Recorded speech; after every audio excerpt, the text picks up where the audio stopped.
All right. All right, all right, all right. Go ahead. Turn the volume down here. Oh, crap.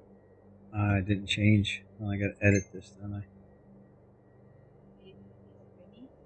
Yeah, I'm streaming. That's all right. You're not saying anything anyway. All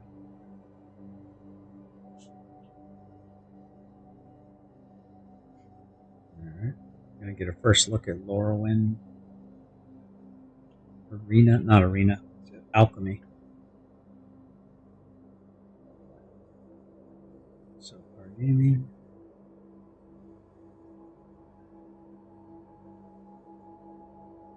All right. What's up, JP? Good to see you.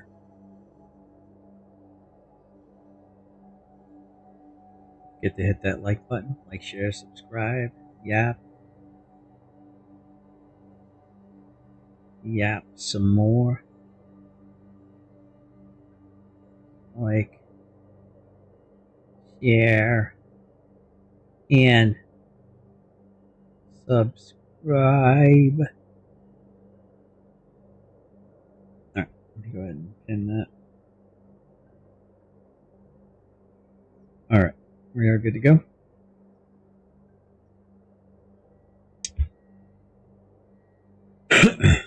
Sorry if my mic's a little weird. Is the audio really bad? I don't know, something's going janky with it.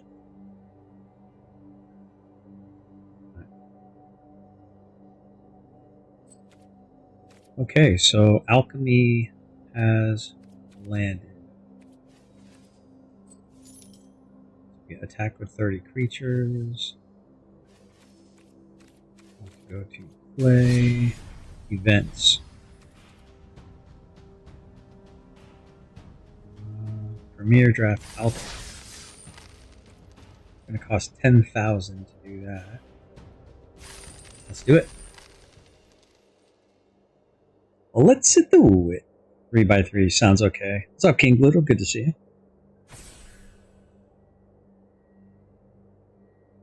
I made you hungry. Oh, did you watch my turkey scallopini video? My turkey scallopini video. What's up, Jerry Farrell? Good to see you.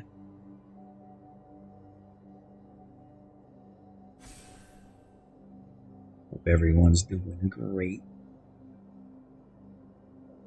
Doesn't look like anyone's playing Alchemy. It's taking a minute for this.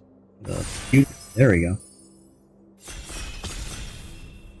I'm pretty much going to be drafting Alchemy cards because usually Alchemy is like super powerful. So even the uncommons are like as good as rares or mythics.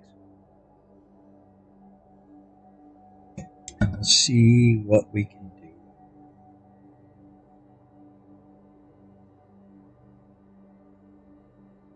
I'm actually really excited to see an Alchemy set.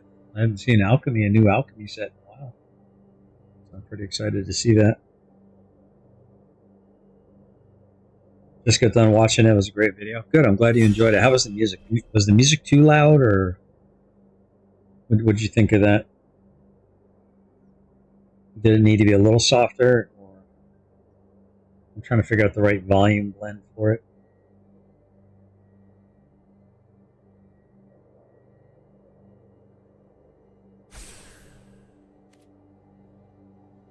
I am tired. Whew.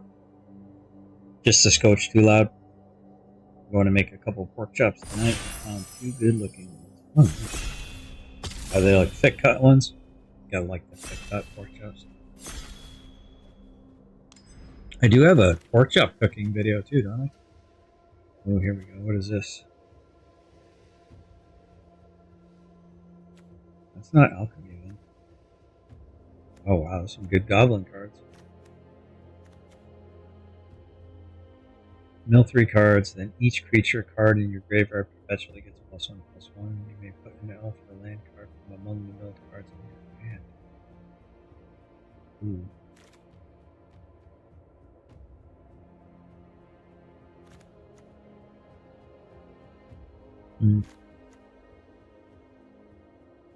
Elf Cleric. When this creature enters Surveil 2, when one or more other creatures you control enter, they entered or were cast from a graveyard. Create a token that's a copy of them. This ability triggers only once each turn. Yikes. Some good cards here. I'm gonna go with the Alchemy though. There's the Alchemy, so green, red, maybe? This enchantment enters all non-elemental instant and sorcery cards you own perpetually become elemental kindred. In addition to their other types. Oh, wow. Whenever you cast an elemental spell, put a flame counter on this enchantment. When it has 3 or more flame counters on it, remove them, conjure a card name. Okay. It gains haste in the beginning. Okay, interesting. We got some elves. Elven Berserkers, pretty good. Alright, we're gonna go with the alchemy cards though. There's the alchemy. Oh, there's a nice one right there. All non-elemental instants and sorcery cards.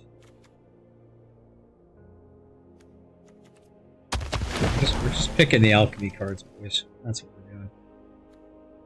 And I'll make a deck based out of it the best I can. Shocked that I've gotten 3 alchemy cards so far.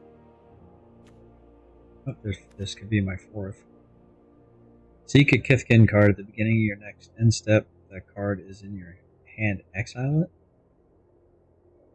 Creatures in your hand eventually get. Oh, interesting. Yikes. I guess I picked that. Yeah, I'm not going to pass up this green-black land right here. Even if there's an alchemy card here. Yeah. Gotta like the dual lands. Oh, there's that Pearl Pendant Pearl. I like that. I think I'm just gonna draft all the alchemy cards and make a deck, the best deck I can with it.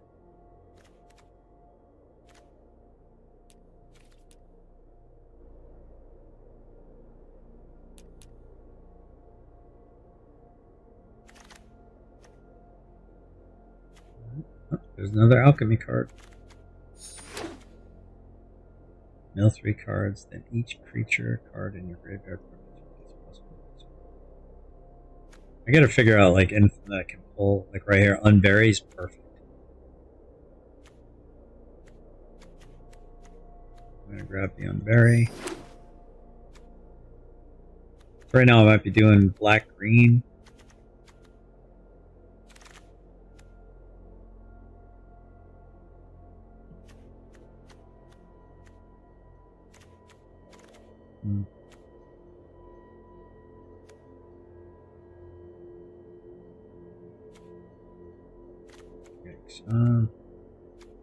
Let's just go ahead and grab this card. Kithkin.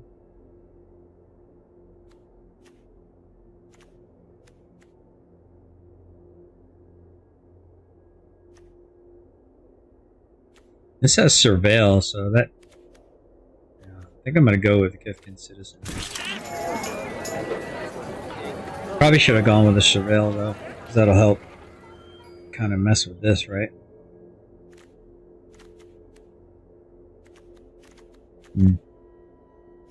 Might be making a sousier of this draft here.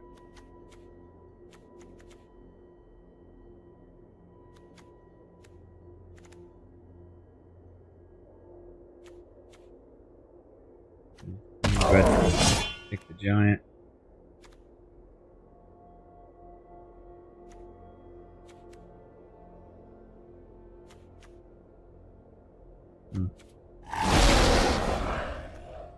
Yeah, do vivid. Fine.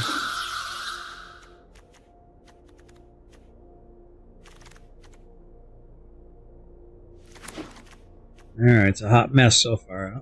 Got a black-red, so I'm doing green-black-red here. Spells you cast have affinity for goats. Oh, this is so cool.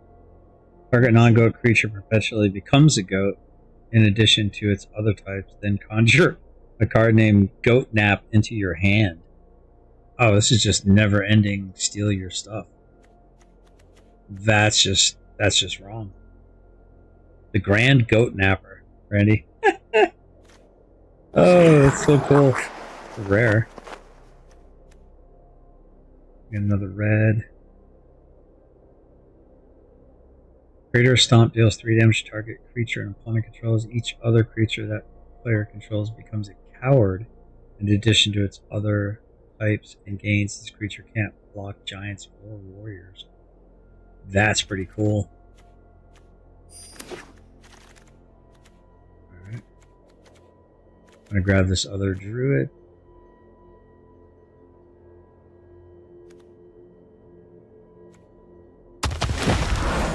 Need some more 3-drops too. But I don't think I'll be playing any of the blue, but I don't want to be too hasty. Looks like it's going to be black, green, red. This glistering barn is pretty cool. A glistering barn. Is it Wolfie? A barn would be a baby. A glister barn. It's a glister baby.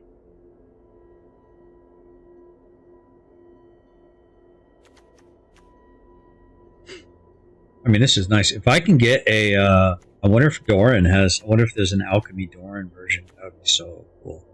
I bet that thing would be so overpowered. Alright, there's a rare.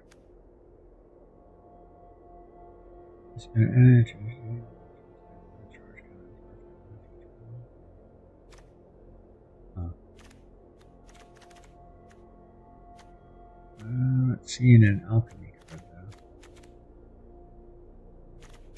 That is an elf there.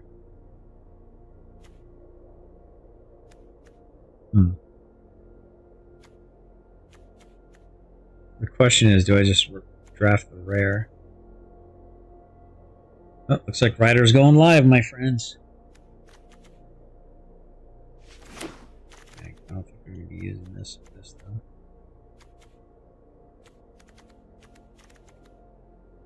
I do like this card though. There's some merfolk.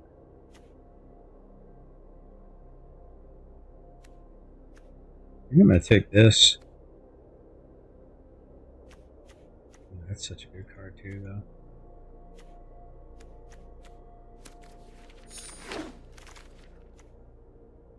Another pearl. Alright guys, I'm going to be showing Rider live here in a minute, I think. I'll record it over here.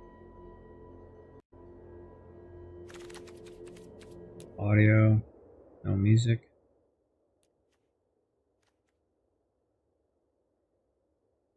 Should be a berserker. Changeling, this creature dies, exile the top part of your library until the end of its frenzy.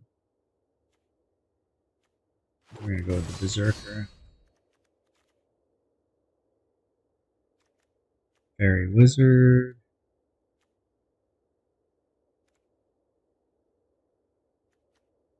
Do this. Grab the Oofy.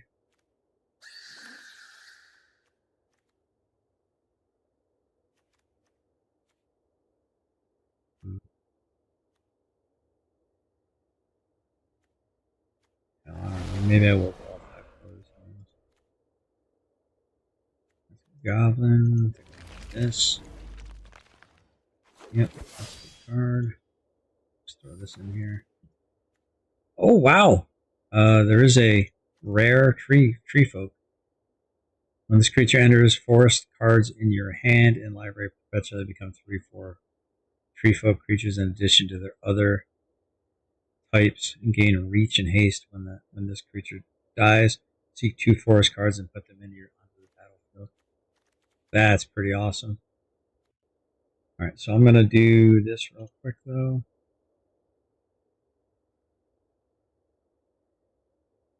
see.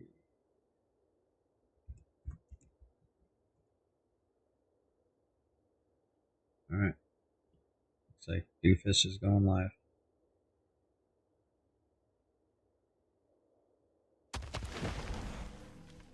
Oh, he's trying to look all excited. He's such a doofus. All right, hold on. All right, there we go. I'm just gonna go ahead and pick that one. Let's go YouTube. Nope. Hold on.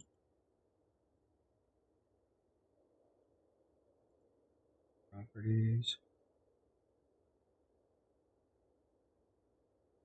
All right.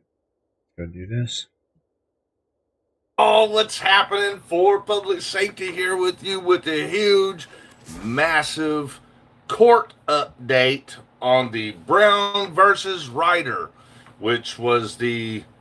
I probably started too quick. Let me do it again. Hey y'all, for public safety here with you for a quick court update on the Brown versus Ryder case, which is where the nurse from the Meade County Jail filed a civil lawsuit in small claims court against me in Indiana. She also made criminal complaints against me for the exact same, and I mean exact same thing in Kentucky. So, I went to court this morning, and boy, oh boy, do I have some updates for you all. And I know a lot of people have been going, where have you been? Where have you been, Chris? Where's Tiffany? We're good, you all. Thank you so much for the concern and all everybody reaching out and checking on us. We're very much appreciative of that. And I am happy. I am happy to be here to bring you good news. Very, very good news. It appears that despite all of the hatred and opposition that you hear about us on YouTube, it was confirmed by a judge today that everything that Tiffany and I have filed has been very much properly done. No, it hasn't. Well idiot. Done. And that was confirmed by a judge today. Oh, you're so full of crap. That's not the update, though. That's just a little teeny tiny little sliver of it. Right now we have over 30 people in here. We're going to wait for this room to build a little bit because I know that all of you need to hear this and want to keep up with what's been going on. And as you know, as this civil case proceeds, it's the same exact case for 5 of my charges as what I'm dealing with over in Kentucky, so they really mirror one another. It's a different court, different processes, but all of that works in my favor. It doesn't work against me. It works in my favor. And I am not going to argue my case on YouTube. It is not going to happen. That's not how it's done. As a matter of fact, I've worked really hard to put in proper motions to have a reasonable, respectable, valid argument in a courtroom. Not just a courtroom, but the proper courtroom, the proper venue, the proper courtroom, the proper judge, the proper everything. We've been working really hard to ensure that happens. And I'm not going to sit here and fuck it up by trying to have the argument here on YouTube. So if you're here expecting that to happen, we're going to disappoint you in this video. Oh, that nervous laugh. Because I'm not here to argue it. I will go over the facts. I will go over what happened today. And I will go over some of the stuff. And we have a really big update that ironically happened in the courtroom concerning our case versus Todd Bryant, who was doing a lot of stuff and earned himself his own lawsuit from us. And not just a lawsuit, but protection order request. The dude was stalking Tiffany's kids and doing a whole bunch of other stuff. There he is again, accusing me of stalking kids again. I've got an update for you on that, and it's just ironic because Todd decided that he wanted to be there today for the Brown versus Ryder case, and I'm glad he did because the judge was able to pull him up and have a little discussion with him. about the other case that he thought that he got out of. I don't want to give away too much until I've explained this in order. Tiffany is right there in the next room doing her homework. She may pop in here and say hi to you all here in a moment or two. Depends on where she's at with her schoolwork. Oh, this is going to be good. So, this is going to piss the haters off bad. And this is going to freak the Meade County government out bad. I'm happy. I have every reason to be happy. So let me see if I can walk through this. I'll walk you through it. And this is what's been going on with us, staying very busy, involving these court procedures that we've been filing.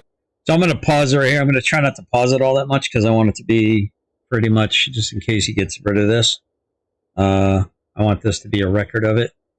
You could tell by how breathless he is right now that he is absolutely shitting himself. In the background. So this is what we've been busy doing. So, the case was opened by Brown, the nurse of the jail, who alleged that I lied on YouTube and had made allegations that were untrue about her in her official capacity.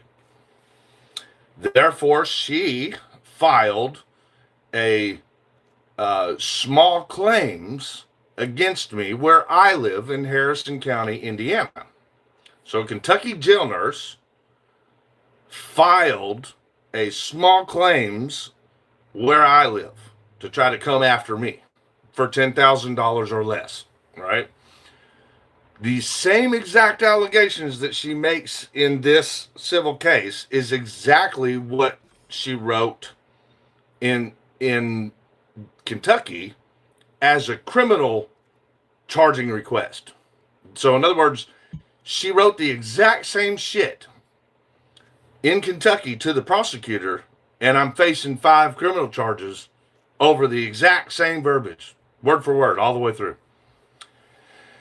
Now, we're going to stick with what we're dealing with today. The update is concerning the civil case. You might question, well, will this affect your criminal case? The answer is yes, but we're going to get into that later. So, the allegations that she's making, basically, and I can publish the court record document, the public record on it, so you can read it yourself. She's basically saying that I lied on YouTube. She's alleging that I was lying about things that she alleges that I have said on YouTube about her in her official capacity. Free speech. Protected speech, very much protected speech. And there were no lies, but we'll argue that in court. Very gladly argue that in court. So she filed in small claims, but during her filing, she asked for injunctive relief at the initial filing and requested a jury, which they don't do in small claims. So right off the bat, she's... Well, it's funny that you're laughing about that, Ryder, but you were doing exactly the same thing, buddy. And that's why it had to get kicked to circuit, you retard, because you tried to do injunctive and sue for money in Superior when that needed to go to circuit, you tard. She's going against herself in her own filing by saying, I'd like a jury and injunctive relief in this court. Well, it's not the right court for it. And I knew. Yeah, but you knew that. How did you know that, Ryder? You knew that because you tried to do it, and you tried to get a restraining order put on me before we even set foot in front of a court or a judge. I knew that. So on my side of things, I get this thing filed against me. I want discovery. Put a 1 in chat if you would want discovery. You got this public official who you have spoken about in their official capacity over incidents that occurred that are matters of public interest. And then they're going to try to sue you for it, especially whenever nothing I said was a lie. I want discovery. You all know what discovery does for that case, right? We're going to move it in front of a jury, and we're going to get discovery, and they are going to have to prove what they're saying, and that means they're going to have to bring every bit of evidence that's requested through the courts. Put a 1 in chat if you would want that done. You want the evidence. You want the discovery, right? Put a 1 in chat if you want that discovery. I did. I did, for sure. So I filed a motion in response saying, this is not the proper court. I want discovery. With all due respect, Your Honor. Oh, wow. And that motion sat there, and it sat there, and it sat there, and it sat there. I'm a little bit behind. And I kept checking on me to see if the judge read the motion.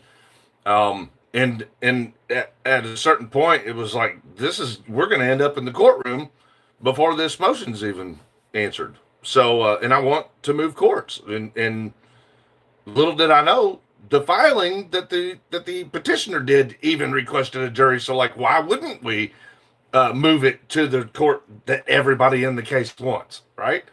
So apparently, I don't think she did that on purpose, but that's what happens when, you don't study any law, and then you choose not to get an attorney, and you're using the legal system as a tool.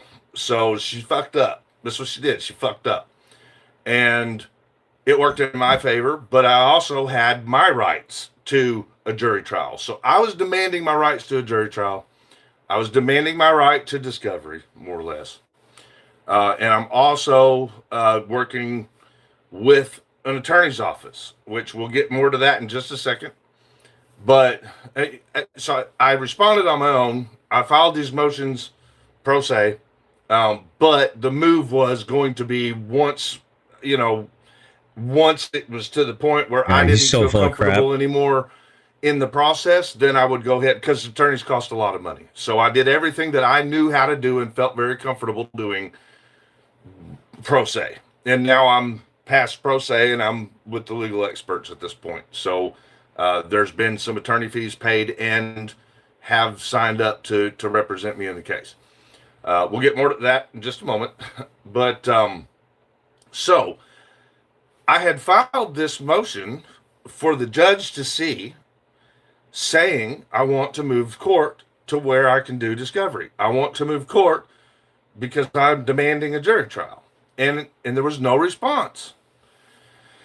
Well, I may or may not have gotten a little too aggressive, but there is a rule that after 30 days, if the judge in Indiana does not respond to that motion, that you can file a different, very aggressive move, which pretty much puts the judge under pressure by the rule of law to get that decision made, to have it done. I'm not saying that what I did was right or wrong. It was just very aggressive, and I admit that. And I didn't do it out of any form of disrespect or anger towards the. Uh-oh, because somebody got a little spanking today, and you basically called the judge lazy. Judge Evans, by the way. So now he's trying to do some damage control. You fucked up. Judge, it's just this case is very important to me. I want to ensure that it's done quickly and properly and through the right procedures. And it wasn't being done that way. So I did file a very aggressive filing to push the judge into getting this thing decided, like answer that motion. And so been answered. Here's how court went.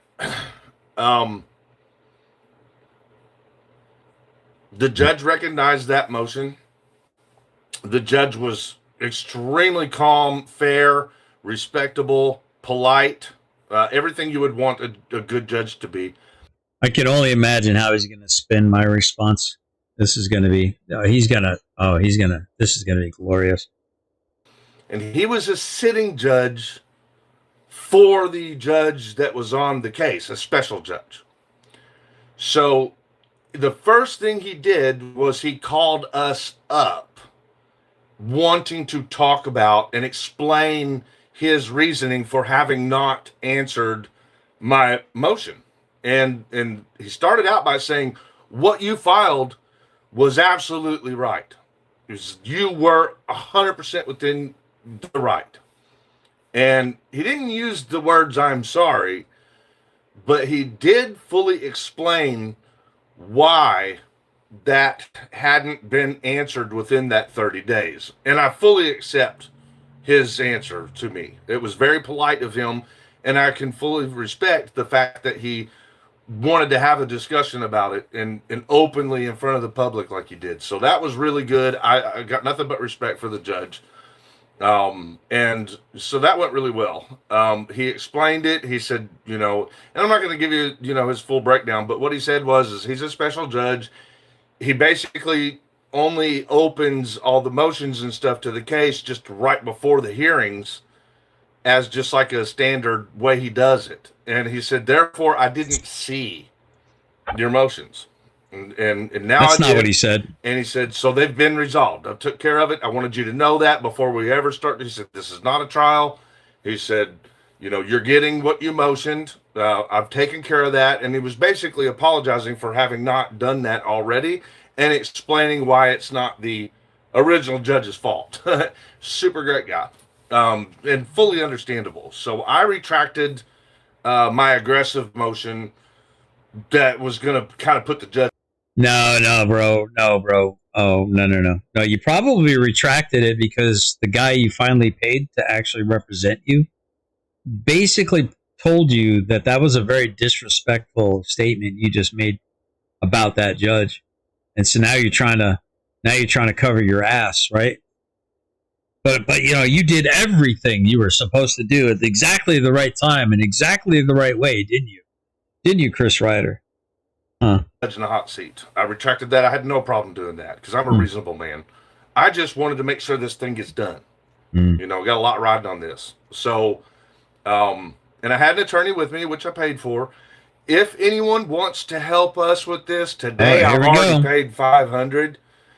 So I do need to recoup that money because I am making jack squat. I think I'm making $150 a month from YouTube right now.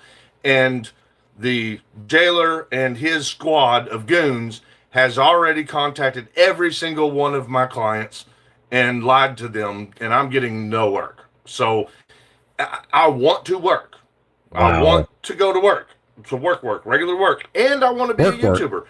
I was doing both very well. So, for the people who are like, well, you're not working, you're not trying on your own. I'm very much trying. I've been putting in bids with new companies left and right, and I just haven't landed any new work yet. I'm working on it. But I did have to dig into my savings and pay a $500 retainer today, and I more than likely have another couple grand retainer that I'm going to have to pay when we move courts, which is what happened today. We were granted the move to the other courts. Thank you so much, Nikki. And look, Nikki has the Cash App link if anybody does want to help. I'm not asking for it. I'm just saying if you do, thank you for that $10 as well, Nikki. Thank you very much. And thank you for being here. You're a wonderful mod. But if you do want to help us with legal fees, I'm trying to recoup $500 that I paid today. But I have a great set of attorneys. I have a great legal staff. I trust them with everything. I've known these guys. I've known this agency, this law firm. I've known the men of this law firm for a long time, and they're really, really good. And no, don't feel obligated to give any money. I'm just saying, for those of you who do want, you can. All right, so that the link's up.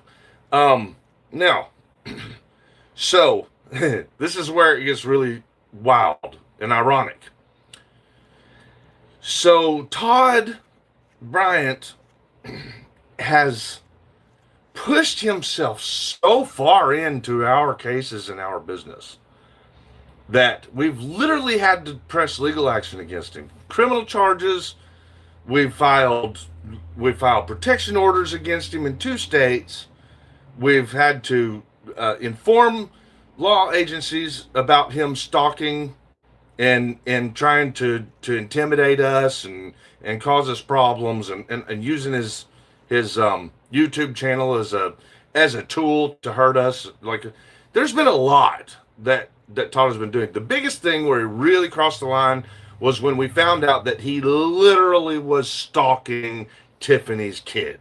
Wow, dude. Okay? You keep doubling down on that.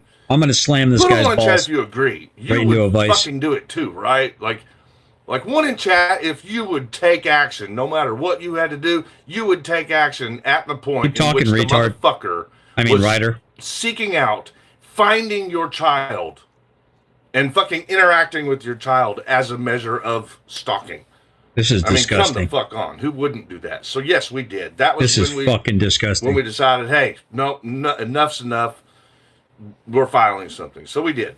That was in the form of a lawsuit. Yes, it was in small claims because he was also calling me a pedo on his platform, allowing other people that he brought up to make threats against me, making threats of violence and death to me himself, threatening our household. Like, there's so much. You can read the claim, and I can verify everything in the claim with proof. So that case was not done. And I tried to tell everybody that. I was politely trying to get that information also to Bryant without communicating with him because we just want him to stop. Okay? That's all we've ever wanted was for him to stop. And he misinterpreted the court process based on the motions and stuff. And he assumed that that case was over with. All he had to do was just file, hey, let's dismiss this, and then boom, he gets a dismiss, and it was all over with. And that's exactly what happened. I literally have the adjudication. It has been dismissed. Right now, the only thing that's pending, Chris Ryder, is your weak-ass attempt to insult the court, the court's decision, the judge's ability to understand jurisdiction, which that judge said the first thing he said, one of the first things they do as judges is they understand what the word jurisdiction means and how to apply it. Personal jurisdiction and lack thereof is the reason why it was dismissed. So what you're saying is one of the most rudimentary things that judges have to learn is jurisdiction. You're saying that my motion to dismiss based on a lack of personal jurisdiction was an error on Judge Evans's part because Judge Abbott, the judge who is adjudicating it today, did not speak about it. He didn't rule on it. He did not even look into the dismissal. He was going to deal with it the day of court. He didn't make a ruling on it until we all were sitting before him. But because you guys wanted to move it to the circuit court, then that judge decided he wanted to look at it, and he looked at the case, he looked at the facts, and he said it does lack personal jurisdiction, dismissed it. What is now hanging is your attempt to get it reviewed or what's the R word again? I know you want to change a venue. You want it not revisited, but what's the R? Trying to think of what it is, but you want it looked at. But we're going to talk about this tonight. And he had all his buddies running around YouTube saying, it was moot, it was dismissed, he can do whatever he wants, blah, blah, blah. Well, that was... By the way, guys, you really should say the word moot a lot more because apparently that really bothers him. Because that's what the judge said. Everything after my motion to dismiss due to lack of personal jurisdiction was moot. There was nothing to rule on. Never the case. Yeah, that was the case. And he found out today. And that's why probably he's not jumping to live to brag about what happened today. Because it was... Well, why would I brag about what happened today when I told people if nothing spectacular happened that I would talk to them at 7:30 tonight during my normal show? It's kind of interesting how it seems like you're the one who's trying to jump ahead of the narrative there, Chris Ryder. That is interesting. But continue, lolcow. Was not good for him. And it was ironic that he happened to be there because when the judge wanted to explain himself, he also wanted to explain where we were at in that proceeding. And he said, can everybody come up here? from both cases, please. He was talking about Bryant, Scarborough, Brown. Negative. Scarborough wasn't even mentioned. Another lie. Holy crap, this guy can't stop himself. Tiffany, and myself. He said, all of you come up here from both cases. And of course, my attorney. And he explained the one I just told you about, why he hadn't responded to my motion to move to a jury trial. And he also explained to Mr. Bryant that he realized that Tiffany and I had filed very valid motions in that case that he misunderstood as well and wanted to have it, make sure he rectified it. He explained everything in its timeline. He explained everything in the process. He explained everybody's rights. And he said to Mr. Bryant, they were well within their rights and did the exact right motions. And I'm looking at my wife's face right now as she's listening to this, and she's like, I can't wait till tonight, guys. We'll let Svengali here spin his little narrative. This is hilarious. Procedures. And they filed in that case where you're named as the defendant, Mr. Bryant. And he explained to Todd that the filing that we did, he had a copy of. He admitted to having a copy of it. And he said, that case is not over. They filed for a motion to reconsider, and they also filed for a different judge to do it. So the judge politely and respectfully explained to Mr. Bryant that we're in that process. It's not over. You don't need to run and go back to doing what you've been doing that they filed this complaint in the first place for. Because wait, what? Be careful, sir. No, what? They filed. What? What? You're telling me that the judge told me to be careful? Wow. Filed is valid. And what they filed was they didn't think that the judge was right in filing in agreeing to dismissing your case. And that's in process now. That's what the judge explained to Brian. He said, that is in process now. He goes, and not only that, but they've also asked for a different judge than the one that made that decision to make the decision in this one. Who the hell's they? You asked for a different judge because you said the judge was lazy and you said the judge was biased. So Todd threw a fit and he said, well, I got the dismissal right here. And the judge calmly and respectively explained to him, no, sir, this is that process. They filed everything correctly. They're getting what they asked for. They're getting it. Are you hearing this, Brandy? I threw a fit. Wow.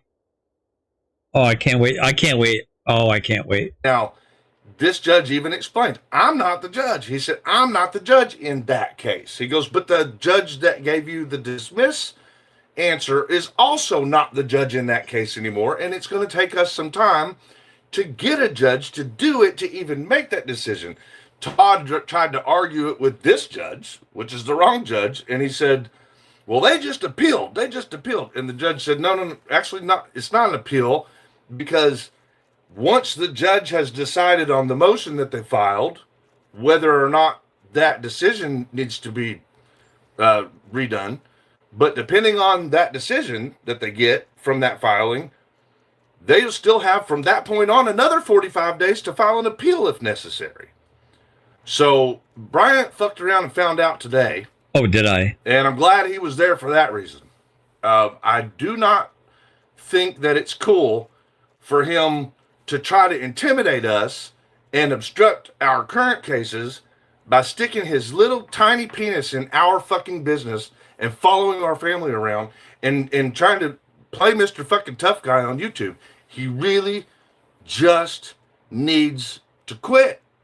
Oh, no. Oh. That's the Ryder, I will tell you right now, I've only just begun to meme your ass, you absolute muppet. I fought for your right to speak freely, buddy. I wore a uniform. I sacrificed many years of my life. My family sacrificed while I was away. Don't thank me for my service. Just respect my right, now that I'm a retired military man, a veteran, to exercise my First Amendment right. Well, who are you to try to curtail that. Have you lost your ever-loving mind? Message. That's the message for you, Brian. Fucking. It sounds like you're trying to intimidate a witness, or actually a person who you're trying to litigate against. Are you trying to intimidate me? Are you trying to intimidate me? That's what it sounds like to me, Ryder. We're going to deal with this tonight. Stop. No, I won't. Simple. I won't. Just stop. I've only just begun. Find Chris. something else to do with your YouTube channel and your time. You're worried now, Just aren't you? leave our fucking family alone and stay the fuck out of our business. The outcome of our cases will be public. We're fully transparent. We will hide nothing. You will see all of it. You will even get updates from this channel as it really occurs in a truthful way, not in some bullshit one direction narrative way. All right. Enough about that. Oh, yeah. So, the outcome of today was essentially every single thing that Tiffany and I, or me in the Brown versus Ryder case filed, was approved today and accepted and is in process, in motion, the way we wanted it to go. Really? I'm not bragging. I'm not happy that I'm going through this. I didn't want to have to do any of this, but it's funny how his little song and dance is changing right now. Ryder, you know you fucked up. You know that your little case against me is going to go nowhere. You are absolutely shitting yourself that Amber's case is going to wreck you. And everyone is going to use that as a template to find out what was done right and how to do it better. Because I promise you, Ryder, this is just the beginning of your legal woes. You want to be a vexatious, litigious POS? We are going to respect the boundaries of the law and the court, Ryder. We are going to stay within those parameters. We're not going to be vexatious. We are not going to be overly litigious. But we are going to seek justice, buddy. It's coming. But it's going our way. Exactly as it should. You have no idea. The Justice Department, no, wait, that's an actual thing. Justice in America is very slow. The wheels of justice are very slow in America. But there's still a little bit left that works. Jayhawk for $2 says, keep up the good work. Thank you very much, Jayhawk. I appreciate that. Again, anyone who wants to help with lawyer fees, Nikki is dropping my Cash App link. I would love to recoup that $500 when this video is uploaded and is just uploaded on my channel, not as a live stream anymore. I'll also pin that link for anyone that wants to help. Don't go out of your way. I'm not begging anybody for money. I'm just saying I dropped $500 that I really couldn't afford to drop today, and I'm going to have probably another couple grand going in the next couple. We don't have the overhead for it, so we're working hard to keep You're shitting yourself. That's what you mean to say, and you should be shitting yourself. Stupid. Afloat, but we will not sink. We absolutely will not sink. And the judge did a lot of congratulating. He didn't congratulate me. How do I put this? The judge gave me a lot of credit today for the motions and process that I've been able to do pro se. And he was referencing Tiffany too. And in my case, yeah, I'll take that credit. I filed a lot of that stuff, but I also was going to the attorneys for this case anyway. I knew that. And then what I want to say here publicly now is that when it came to the Bryant case and Tiffany and I being pro se together on that case, the judge kind of had me up in front of him instead of Tiffany. And man, there was so much stuff that he was kind of giving me the credit for that was really Tiffany. She's the one that found the law, the the civil procedure that allowed us to file the motion to reconsider. She's the. My goodness, Sven Gali over here. He is spinning and spinning and spinning. What's up, everyone that's in the chat here? Sorry if I missed you guys coming in.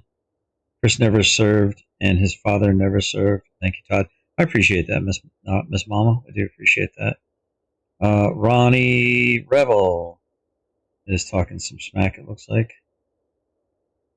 All right, guys, I'm gonna continue to let this play. The one that found that we don't have to burn the appeal bridge to bring this case back to life and kind of demand that it be reviewed properly through the process. She's the one that found the law, and she ran it past me and said, well, I think I can do this. And I read it and I said, I think you're right, by golly. And the judge confirmed today that she, Tiffany, official misconduct, was absolutely fucking right, and God love her. She is doing so good in law school. Tiffany, we love you, and thank you for everything you do. Will you come say hi to Said people? nobody. Hold my hand, Mommy. We got 150 people in here. 150 amazing people. God, I love you all. He used to get 400 and be so. But He Tiffany didn't give a is shit. doing so good. She's in pre-law. You know, she studies all the time. She's in there doing freaking homework right now. I mean, she's persevering through so She's got to be like, I want to get out of this. I don't want to be part of this nonsense right much now. shit. People on YouTube that hate us are lying and saying she failed all her classes. They're saying that she's at some fucking random overseas school. They lie about her all the time. You know, they say she's a bad mom. They say that this and this and this is happening when it's not. Like, it's crazy what we go through. It is just crazy. Tube Sock dropping $2. Another win for FPS. We knew it wasn't. Okay. Thank you, Tube Sock. And Yeah, come on, Chris. Now tell the truth. thank you, Jayhawk, with another $2. We want Tiffany. That's for you. Yeah, bring her out. Simp. They want the alien music to be played on Kill Us tonight. Jayhawk is paying for you to come make an appearance. Thank you, Jayhawk. This is Chef's Kiss, guys. This is just like. This is. Thank you, Tube Socks. She said $20. I'm just kidding. I'm just kidding. She needs $20 to show up. Okay, I mean that all kind of probably checks out. She said 40 to the Cash App for the attorney fees. Joke. It's a joke. It's a joke. No. What was I saying? Shit. Must have been a lie. All the stuff that we go through, it's just nuts. It's just nuts. So if you're ever the victim of small town, and I'm talking like Jason Aldean, try that in a small town mentality, small town. If you're ever the victim of one of their pigs, pigs, and the cop fucks up and does something that is very embarrassing and literally officially misconduct, just know that you can watch this YouTube channel and see what kind of retaliation you might have to deal with from it. Because remember, you all, every bit of this comes from. You're so cute. Come a little closer. Look, Jayhawk dropped 20 for it. Just in time, Jayhawk. There she is. Thank you. Hi, everybody. Thank you so much, Jayhawk. There she is. Down. In the flesh. You're so short and cute. She actually thanked me because I held the door open for her to get out of the gate. I thought it was actually Amber coming out. I still would have held the door open for her, even though I'm not a big fan. Just because, it's a gentlemanly thing to do. So, yeah, are you intimidated? Am I intimidating you? Am I stalking you? Which is it? Fun size. Should I do what they were trying to do in the courtroom today to impress the judge? This is what Who was trying to do in the courtroom? I can't wait to talk about tonight because this is going to be interesting. It's going to be interesting. Who tried to impress whom? I thought I was there supporting Amber and her lawsuit against your Muppet ass, Chris. I had no idea I was going to get called up. That's really, really fascinating. That's the most fascinating part. What's up, Sniper Dog? What Todd and the jailer were doing, they made sure the judge could see that their arm was around their wives. What? Like what? So me putting my arm around you? was me trying to impress the judge now? Dude, just because you got a beard doesn't mean every other man does. And by beard, I mean somebody that, you're pretending to not. Anyway. Look, Judge, I'm a good guy. Well, it was funny because Todd wanted to, like, copycat JJ. Todd literally. Wait, but JJ had his armor on Amber? When? I actually looked over when I put my armor on you and going, maybe I shouldn't do this in court. I didn't know if that was going to be like public displays of affection or something like that. Huh, that's weird. Literally was watching whatever Scarborough was doing. JJ did it, and then Todd's like, "Oh, that's what we're doing." Oh, okay. Georgia Sorry, Transparency said, "Todd." Wait, who's staring at who? Oh, because they sat like 3 rows behind us, right? Interesting. Was hugging another man. Well, We don't know what goes on in his mind, but we're not real sure what this 33.5 is, but I mean, in his own words, I'm not going to do it. I'm not going to do it. Don't fish. Don't fish, GT. Don't fish me into saying something mean. So anyway. It is kind of interesting how they're like, him and GT are like best buds now. I know those two are working together in some meaningful way. Keep doing it. It was really funny. So Todd was wearing a exact match to Tiffany's women's jacket. it did look Identical. oddly familiar. Like, I believe that Todd Bryant saw her and I on a YouTube live stream and focused on her jacket and went and bought himself one. Is he retarded? Like, how often do we see Tiffany on anything? I don't know, but He really is that retarded. Armband on the outside of his jacket. He had a stupid fucking armband on the outside of his women's jacket that matched Tiffany's women's jacket. Yeah, mine's like a taupe color, and his is black. No, it was taupe. It was the exact Was it same like color, baby. Yeah. It may have been like a darker color. I think Chris is colorblind. He did Very his recently. absolute best to match your jacket entirely, including the tag saying women's, because it was a form-fitting, just like Tiffany's cute jacket that like hugs her hips and all that. Well, I think it hugs me because I'm getting chubby, but yeah. I think it was designed to hug your body, so stop it. But that's what Todd's was. So he I've got to go, guys. was our package Yep. here. Okay. Love you guys. Is it the There you go. Postmates Y'all arrived? got it. Y'all got to see OMC. I hardly ever get to see her when she's doing her homework stuff, which is a lot of hours every day. But yeah, so like Todd was watching the jailer and literally mimicking every single move. If the jailer went, then Todd would go, and then he had Tiffany's jacket on, like his version of Tiffany's jacket, which was a Ryder's fucking insane. Like he's lost the plot. form-fitting, hooded woman's jacket. He's wearing that with an armband on the outside of it. Look, it's mind-blowing the cultish mentality that these people fucking. I mean, it's actually scary for us, y'all. Like I don't want these people obsessed. Broken Bone says, so who takes care of the kid if Tiffany is so busy? Well, the kids should be at school. Sounds like Ryder was checking you out, GS. You could be in. You could be in there. Oh, like with him? Yeah, I'm not interested. What's up? We get Dave in Shadows. Oh, so Tiffany shops at the PX. Actually, my wife bought that for me. That's a zero fucks or whatever it is. Yeah, I doubt that's Tiffany's jacket. That's so fucking hilarious. Wow. I mean, just like classic. With me, there's nothing I can do about it. But it's kind of creepy. It's not kind of. It is fucking. This is how you can tell that they really have nothing. I've said nothing negative about either one of them.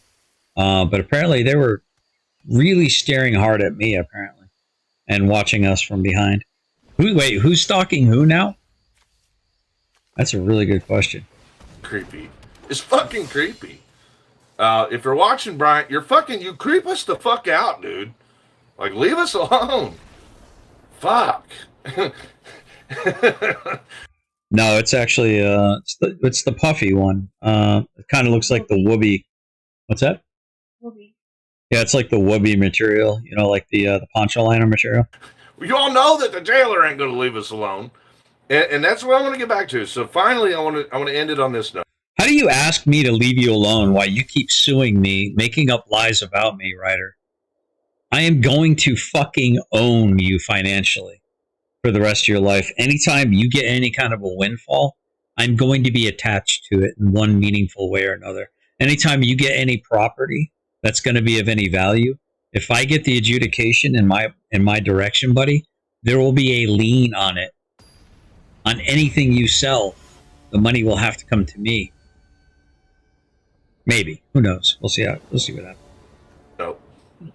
If you are unfortunate enough to be the victim of a small town pig who does some dumb shit because he's been listening to stupid music like try that in a small town, and he's got this misconception of how the law works and what his powers are, and he does something fucking stupid and hurts a woman, and that woman is your family, and your family is now the victims of this. You can see now by watching this channel how far the friends and family and the nepotism bullshit that I wonder why he didn't do this on expos.tv. I wonder why he didn't do it on his other channel. Is it because he only got like 2 thumbs ups? Is that why he didn't do it? Inquiring minds want to know. Might come in the way of retaliation from their group of buddies and family members when they all work in the same building. They all back each other. The support the blue thing has got to stop. That's not even a thing. Backing the blue is not a thing. Stop making that a thing. You already back the blue by paying their wages to live. And for the record, Dave, I did not force you to buy that awesome jacket. You don't wear it enough. You look good in that thing. You already do it. So don't go overboard. Like, just fucking do the right thing. That's like, stop with this fucking extra support system. Stop with thinking that they need you to fucking like aid them through every little mishap and endeavor that life brings their way from their own decisions. You don't automatically fucking hold anyone up unless you know for a fact that they're in the right. So this automatic back the blue support thing that how dare you talk about mayo on sandwiches there, Dave? That's the people are doing is not right. And it is definitely not justice. And in a lot of cases, you are actually hurting the victims. So, what? I just wanted to update you. What, it's here? Or almost here? Almost here. Oh, it's okay. Yeah, I'm fine. I'm almost done anyway. Okay. Oh, you mean so I can help them carry it? Yes. A Christmas present is finally arriving after being damaged twice during delivery. Was it a glass butt plug? I don't want it to get thrown down again. the driver keeps throwing the fucking thing and it breaks it, and then we got to get another one. So we're still like... I'm determined on this one being delivered in one piece. Not busted. In one piece. Well, Yes. I'll help him carry it up. He's not here yet. Right, I know. I'm just letting you know. But I'm kind of done anyway. I'm just wrapping it up. So you all know this. That whole thing about the retaliation, that like when you get a small town government like Meade County, Kentucky, and there's that much nepotism going on, and the government doesn't have good policies in place to keep them from hiring their own wives and girlfriends and brothers and sisters and fucking having family members that will come there and fucking commit crimes against people that they don't like and cover up for them and not give you protection order processes and all that shit. There is a problem in that when it gets used against innocent people. So we're going to beat that together right here on For Public Safety, and love you guys and see you on the next one. Oh, bro. Look at it. Watch the mask slip. Okay. Oh, what did she say? Oh gosh. What? Hold on. Oh, all right, here we go. To keep them from hiring their own wives and girlfriends and brothers and sisters and fucking having family members that will come there and fucking Dude, he came from court looking as scruffy as he looks right now. And apparently she's supposed to be some kind of a beautician. commit crimes against people that they don't like and cover up for them and not give you protection order processes and all that shit. There is a problem in that when it gets used against innocent people. So we're going to beat that together right here on For Public Safety. And love you guys. And see you on the next one. All right, let's see what he says here. What? Okay. What did he say? What did she say? He's like, what? You guys. And see you on the next one. What? Okay. Something. Oh, that was interesting, wasn't it? All right. Oh, that was pretty interesting, chat. What in the world was that about? Huh. What was that about, I wonder?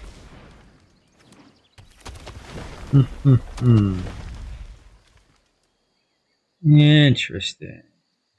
Alright, I'm going to put this... I'm going to move this, I think. Alright, guys. Well, that was fascinating. It just pulled up outside. It just pulled up outside. Something outside. Oh, he's like, what? I mean, he was all like... She was like annoyed by him. It would seem, anyway.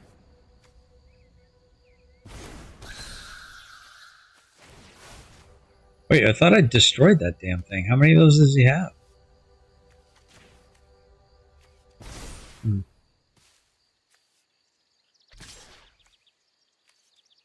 Let's do this and this. There we go. Alright, let me turn this back up again. Well, guys, I didn't plan on reviewing the idiot, but apparently he wanted to go live. He couldn't help himself. Teenage hooker, not sure. Oh, it was the teenage hooker that showed up. Yeah, who knows? This must be blocked. So.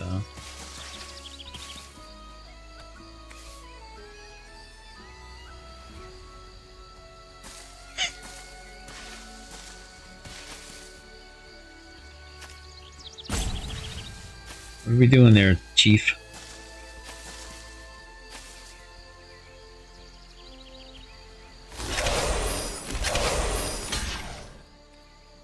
Like, how did he protect that? Because I could have swore that I did this and I targeted that. He must have. How the hell did he protect it?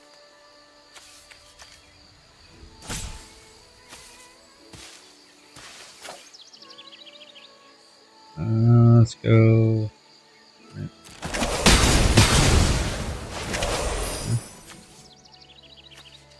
Okay. We'll keep that. So that was an exciting thing, wasn't it? It was, that's Poop Betacam with a Roblox gift card. Oh, interesting.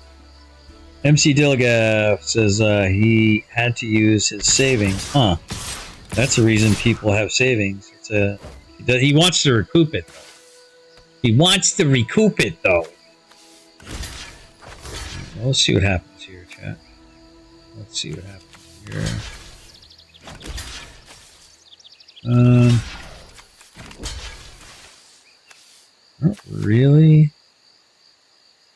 don't really want to block with all this stuff, but I got a feeling he's gonna have something. This thing is pretty key. I don't know. That only gives it +1/+1 though. No, it doesn't. It gives it quite a bit more. All right.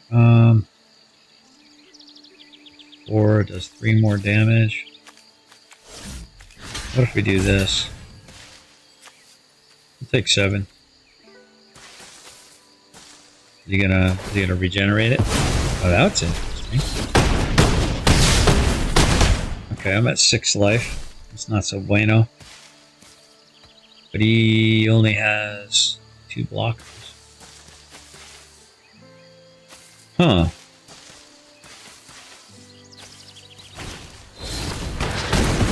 You dirty whore.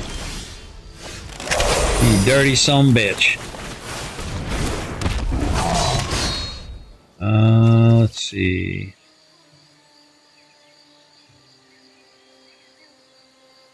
Let's go.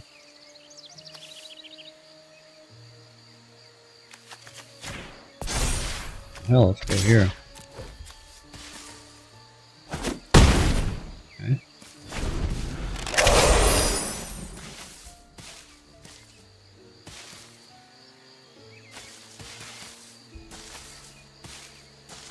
I'm at 6. He's at 12. He's got 4, 5, 6 set. He's got 6 attackers. I've got 1, 2, 3, 4, 5, 6 blockers. Huh. Moot. Oh man, he does not like that moot, guys. He does not like moot at all.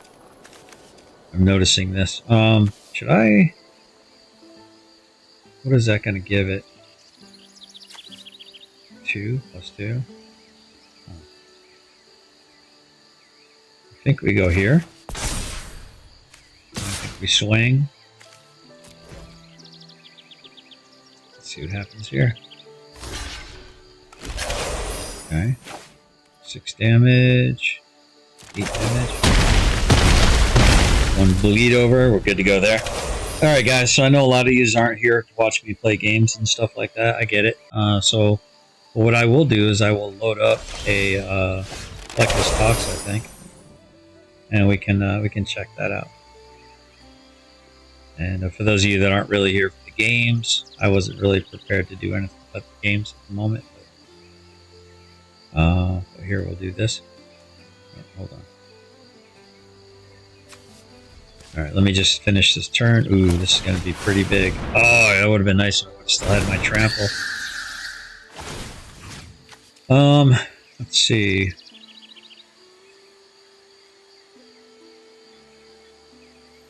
Do I do the little guy? It's going to be 2 and 2. I think that'll be 3, 4, 5, 6. I think I'll do one of these. Probably gonna block with a 0-4. I'm really digging that new treant though, honey. That thing's cool. It makes, once you cast it, it makes all of your forest and your thing 3/4 creatures with reach and haste. So like even if it's removed, all your treants and all your forest. Alright, let's go.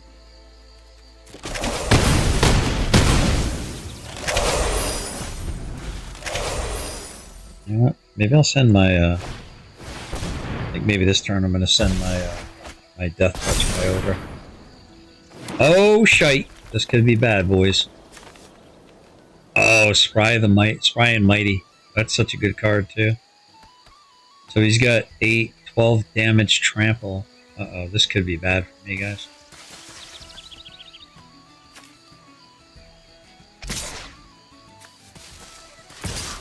Huh. Let's see, I think we do that. Then I think we do that. That.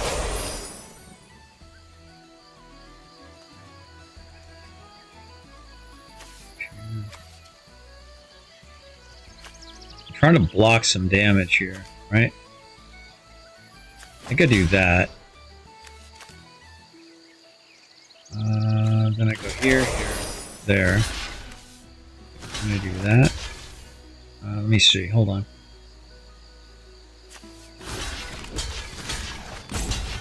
Okay, hold on. Let me do May switch. May switch. This and this. And then this go to here.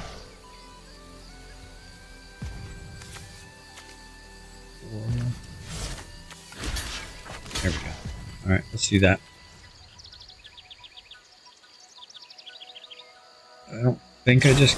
Oh, you dirty... No! I think I might have screwed myself. Son of a bitch! Oh, he got me. I'm exactly at 0. Oh, you lucky son of a bitch. Oh, that was well played. Well played, opponent. Oh, man. Alright, so now I can set up the video. There we go. Oops, hold on.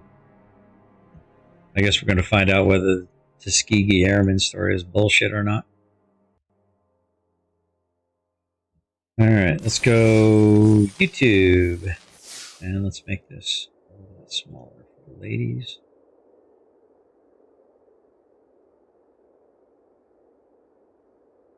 In the top corner. All right, welcome back to Fleck Talks, the podcast, episode 325. Wow, that was so Today close, on Franny. the show, the Epstein files are being drafted rolled almost out. a We're full going to show green you deck. some of the stuff that stood out to us so far. Then, in honor of Black History Month, we're going to be debunking the Tuskegee Airmen story. Then, in our Minneapolis section, we have a lot of kids missing class to protest. We'll go over the math proficiency of their. Alright, Mimsy said, G-Swag, don't be coming in here with any of that filthy logic and reasoning. You've been warned. Uh-oh, what did you do? Got caught up on the coward prissy part. Wow. Oh yeah, dude, it's a whole. We're gonna tell the truth tonight. We're gonna tell the truth of how it happened tonight, because I have a very different recollection of what happened in court. A very different recollection. School. And last but not least, in urban decay, a man was killed over French fries. All this and more, it's Fleck Talks, the podcast, episode 325, ranked the best news podcast of all time. Because words are just words until action actually starts. And actions speak louder than words, but at the same time, words speak louder than actions because sometimes it's the right thing to do. Very cool. Very cool. Fleck Talks, the podcast featuring Richard Grab.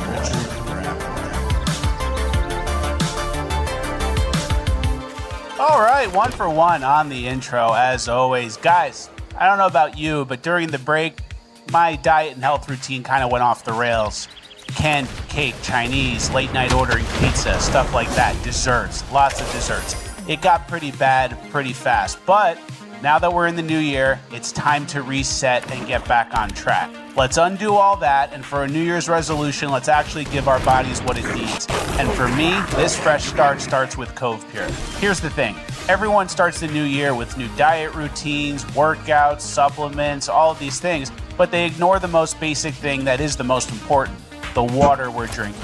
Even mild dehydration impacts energy, focus, and metabolism. And when you think about all the garbage that's in our water, you're starting behind the curve before you even begin. Cove Pure changes that immediately. Their Clearwave technology is certified to remove up to 99.9% of contaminants, pretty much anything that isn't water. PFAs, microplastics, pharmaceutical residue, fluoride, it all gets removed with Cove Pure. It's the purest water you can get. And what I like most about Cove Pure is it makes water taste good. It's clean, it's crisp, it's refreshing, and I've actually been drinking more water lately, and I've been cutting back on my diet sodas. Another plus is it sits right on your countertop. You don't need to install special hoses or drill holes or call a plumber. You just plug it in and you're good to go. Fresh water is on the way. Cove Pure makes it easy to get pure water with just the push of a button. So this year, let's make a New Year's resolution that actually sticks. Let's improve our health by improving our water. Right now, you can get $200 off for a What up, Lone Bolt? How you doing? limited time when you use my Cove Pure link. It's covepure.com/Fleckus. That's COVEP. Oh, by the way, everyone, we know that saying the word moot really does bother Chris Ryder quite a bit. So feel free to CG Swag said Kara still forgets that we can get the actual court video. I can't get the video. Well, they're saying there is no video, but I'm gonna look into that because that doesn't make sense to me. There's video. There are video cameras. Why video would not be made available is beyond me. I am going to request the audio. I've already requested the audio, the visual, and the transcript from the December 9th. That got put in. They'll have seven working days to respond to me. Well, hell, they might have already responded for all I know. Let me see. PURE.com/Fleckus for $200 off. Go there today. This offer. Oh, by the way, Lone Bolt, Alchemy came out. Lorwyn Alchemy. There's some nice cards. I'm going to make a Treant deck like you wouldn't believe. Won't last long. And let's get back on track for the new year. Thank you to Cove Pure for sponsoring. Let's get into housekeeping. Thank you. All right, thank you to Cove Pure for sponsoring. Thank you, Cove Pure. I'm gonna turn down the music in this. Cheers. Very crisp, very lovely. How's everyone doing? Did you have a nice weekend, Richard? Yeah, There we go. I did. You feel good? You happy to be back in the chair? You know, I am. not really. What? It's not, the Monday ones, you gotta kind of recover. You film on Monday. It's kind of a whole thing. So you can't ask It's just me a if job for you. you can't ask me if I'm happy and excited. But I'm ready. I'm prepared. Yeah, you clocked in. You brought your lunch pail. Yeah, I'm trying to leave 5 minutes early. Hope my boss doesn't see. Shit like that, Cut out early. I'm going to leave an email to tomorrow. Stuff like that. There you go. You're on Do Not Disturb. You're on your out of office. Yeah. So if I ever ask you something, you could have like an out of office response. Hey, I am grateful that I have no Microsoft Teams. There's no Slack. There's no Yippo or whatever new startup is coming along. We do nothing. We just talk to each other. We can text. So it's nice. It's pretty nice. Yeah. Over the weekend, I rewatched Goodfellas. No. Classic. Nice. Good movie, yeah. I did notice something I wanted to share with you guys. Okay. Those guys are constantly cleaning up glass. Yeah, Lone Wolf, your Aussie impression, dude. It's freaking chef's kiss. Dustbin necessary, right? Yeah, there's breaking a lot of bottles and what, across each other's heads? Breaking bottles, throwing glasses, flipping tables. Like, By the way, my live is scheduled for tonight at 7:30 p.m. and I'll be handing off to Killa. I don't know. How often do you guys clean up glass? Once a year? A very unfortunate accident when you lose a literal glass, yeah. Those guys, every day. Constantly Every sweeping. day they're sweeping up glass. Hey, can I take my shoes off in here, boss? Like, oh, no. Better not. A lot of glass. Yeah, imagine how many shards they step on weeks later, too. Yeah, it's a tough. You're right. They used to have like the gangster like pulling with tweezers, pulling out things from his heel. I stepped in some glass. Yeah, good So point. that's a good point. They don't. I don't think anyone's really bringing that up. Flickus, you're the type of guy who misses the mate. Like, wait, what happened in the movie? But then he remembers the glass thing. Like, he doesn't know the twist, but he observes the glass. So A lot good of for glass. I noticed what I noticed. you. Detail-oriented guy. All right, we're in February now. Happy February, everybody. Thank you. Did you know the year is 25% over? Yeah. I did know that. Crazy. I did know that. It's gone. And I was looking at the graph. February is actually a perfect month. It starts on Sunday, and it's 28 days, and there's 4 Mondays, 4 Tuesdays, 4 Wednesdays, Thursdays, Fridays, and Saturdays, and Sundays. Yeah, it's clean on the calendar. It really is clean, and that's how it's actually supposed to be. Before Yeah, this might be game if he can get that up to level 6. I might be screwed here, boys. All right, I think we might be fucked. they changed it to enslave us. Okay. Yeah, I'm with you. Because 28 days is a full lunar cycle. Well, you're gonna have to tune in. You're gonna have to tune in tonight at 7 to find out the whole truth, nothing but the truth. So help you God. But I did review his nonsense live stream today.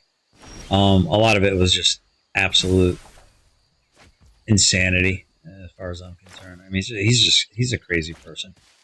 Absolutely insane. I don't get it.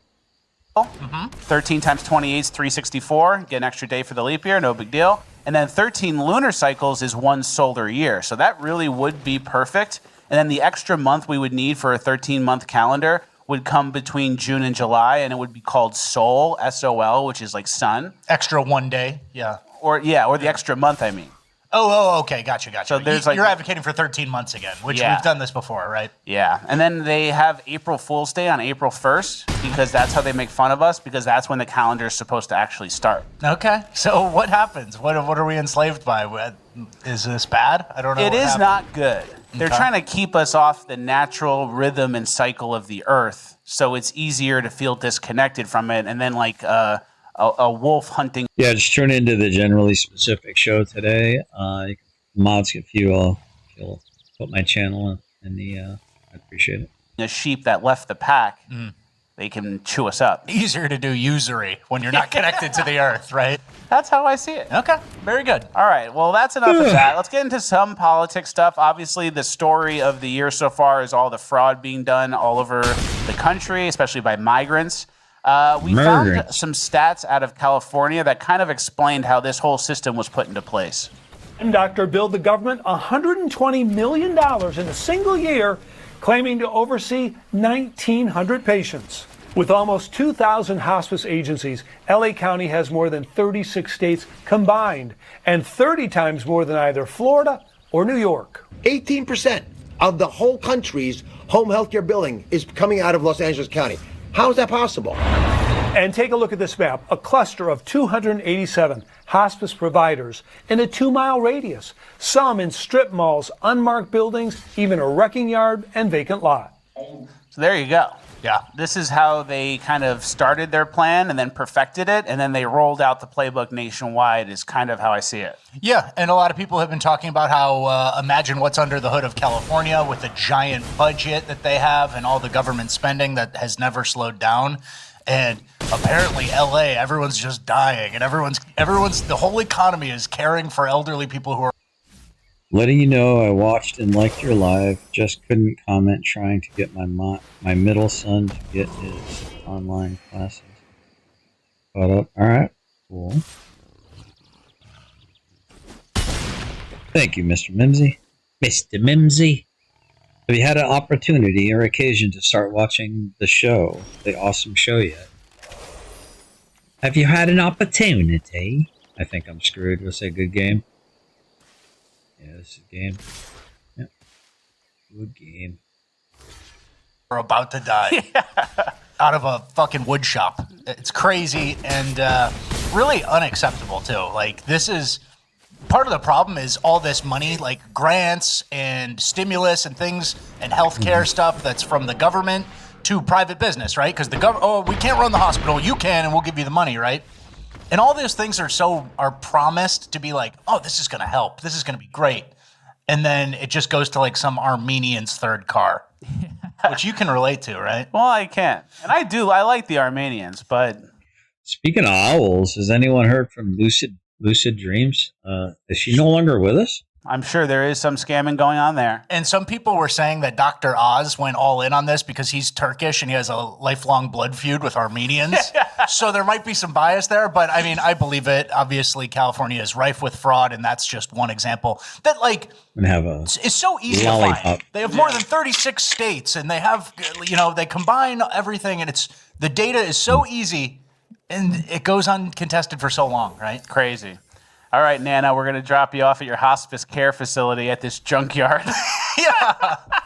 And we don't expect you to come out, so it's all good. And there's no one here to take care of you. Dying with dignity in the junkyard. All right, let's get to our next story. It's out of Arizona, and there was a hearing, a committee hearing, and they were asking people that represented certain corporations and companies if illegals should be allowed to vote. And listen to the answers.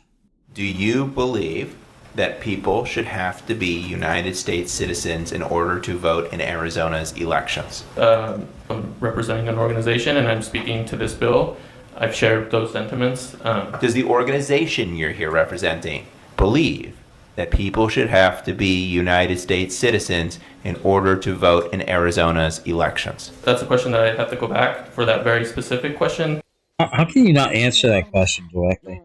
To get the response, because I don't know. Mr. Chair, that's not an answer. It is not. My name is Jody Lee. If you complete it, like, what do you have to have on your hard drive for you to not be able to answer that direct question? I'm here on behalf of Lucha. Does Lucha believe that people should have to be citizens of the United States in order to vote in Arizona's elections? I believe that I don't have an answer from that directly from Lucha. And I think certainly they believe all taxpayers should have access to democracy. That was quite a word salad. People who are non-citizens who are working in Arizona, whether they're here legally or illegally, pay taxes. Does Lucha believe that non-citizens should be able to vote in Arizona just because they pay taxes? I don't feel comfortable making a definitive statement on behalf of the organization. Hi, sorry, Caitlin Contreras with the ACLU. Is it the position of the ACLU that people should have to be U.S. citizens in order to vote in Arizona's elections? It is the ACLU's position that voting should be fair and accessible and to everyone who is eligible. So, it's a pretty straightforward question. Yeah.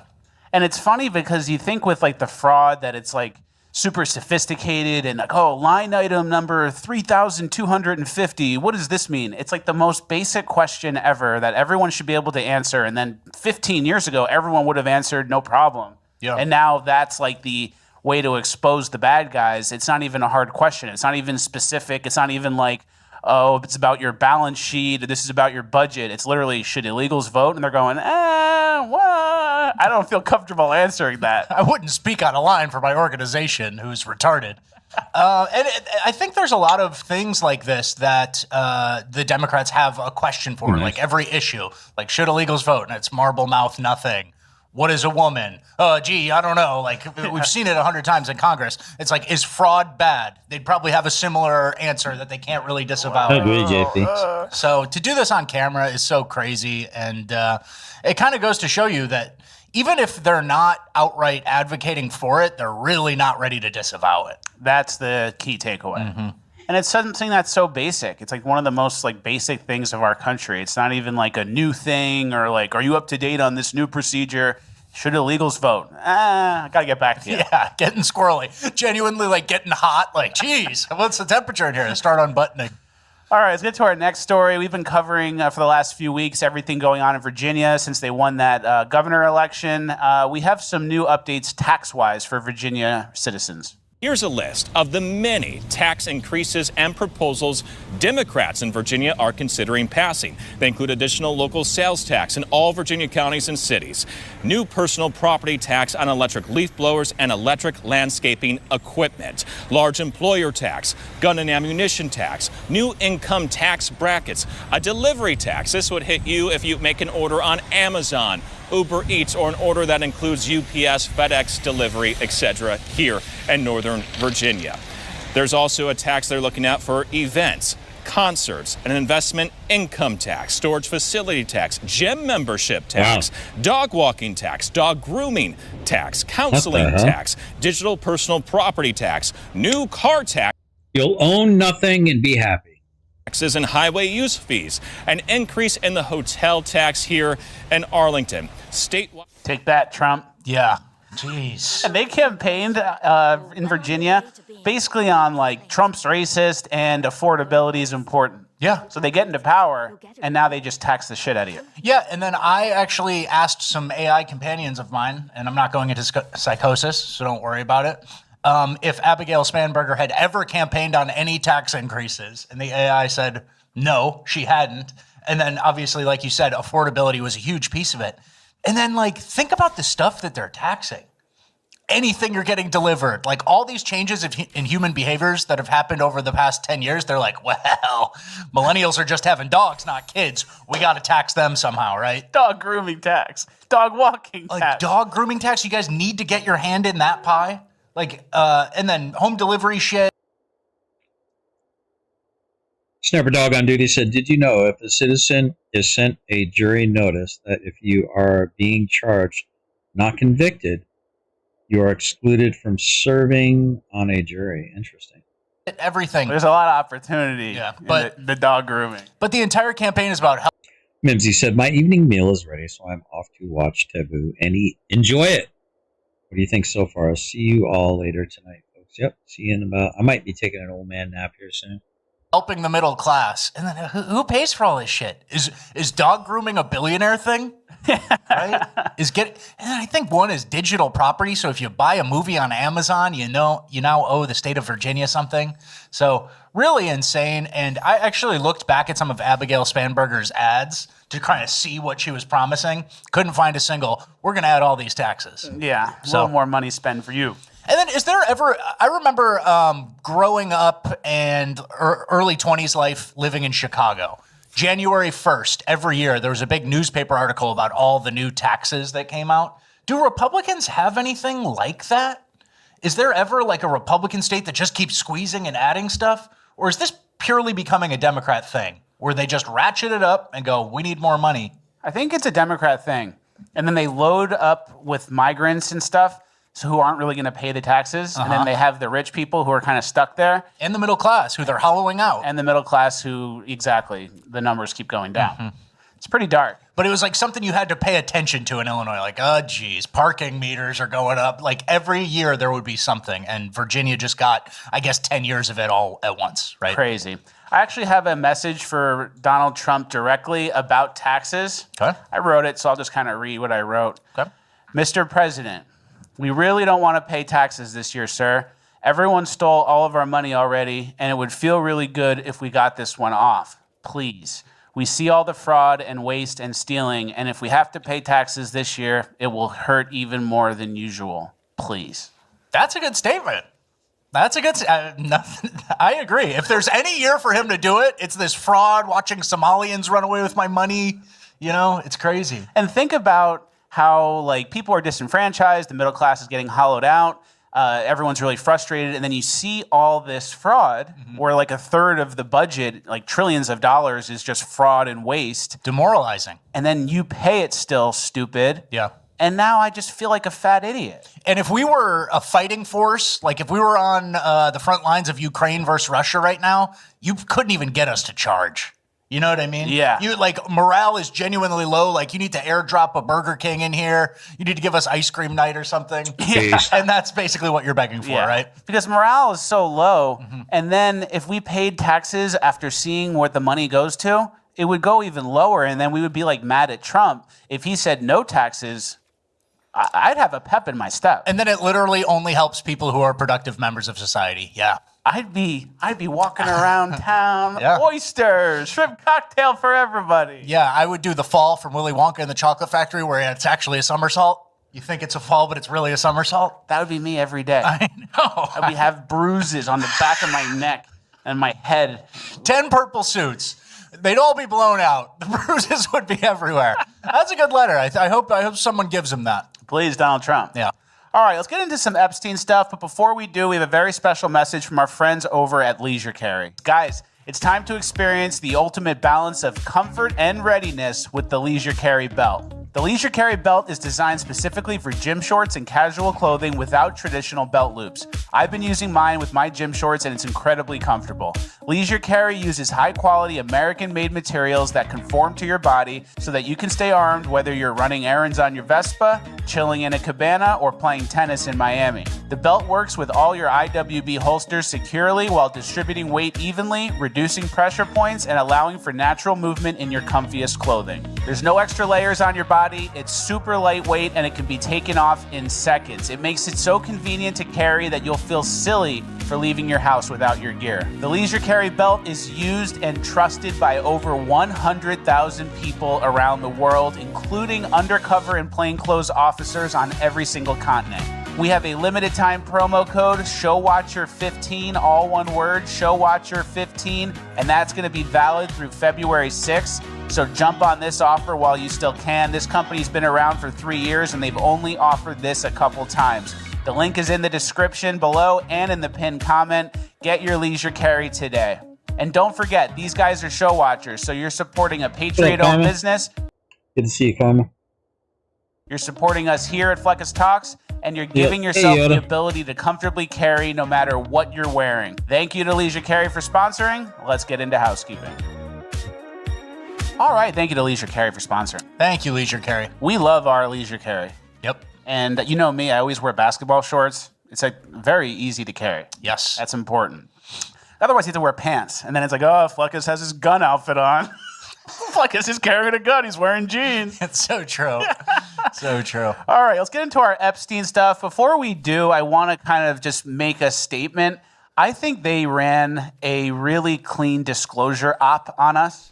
Remember how many times they let us down? Yeah. Like they let us down like 10 times. Oh, the binders, it's nothing. Oh, the new files are coming out. They're on Pam Bondi's desk. It's nothing. It's nothing. It's nothing. And then they finally come out, and a lot of people aren't even like looking. They don't care. And it's like, oh, it's probably nothing again. And this time it's like, I don't know, 6 million files or whatever. Yeah, totally. And the timing seems random as well. And it seems like it's mostly just emails. Yeah, right? a lot of emails. So, and this is stuff that the authorities have had for a long time.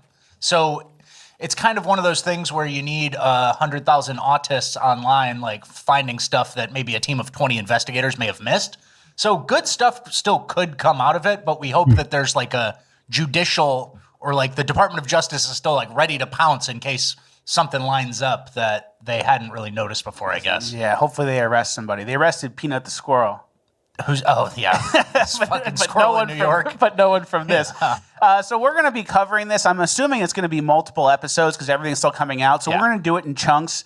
of like things I thought were really important, and we're going to start with this chunk today. Let's start with the Bill Gates pandemic stuff. Yeah, Bill Gates was planning pandemic simulations with Epstein in 2017. An email lays out proposed deliverables, including strain pandemic simulations, health data systems, and neurotech tied to national security. So they were gaming out some pandemics. Gaming out pandemics, and Epstein was really a science guy.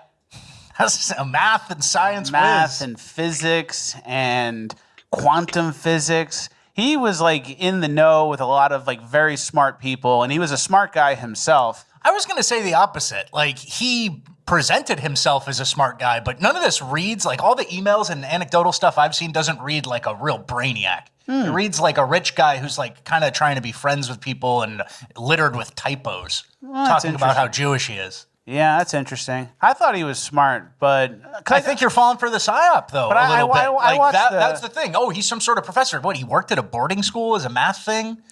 The origin of his money, he's a trader. Like, you don't have to be super smart. It's not like he was running advanced algorithms to trade or something. That's true. In the interview that was released, the Bannon documentary interview, he sounds like he's an articulate, thoughtful guy who like understands how things work. For sure, but there's a lot of those. Yeah, and a big picture thinker, but like I think when you get to like you and Bill Gates are planning pandemic stuff, that's more of like a LARP, you know, to that extent. So that's true. And then also with the Bill Gates stuff, there was an email about how he got an STD from a Russian girl and then had to give his wife the STD meds secretly.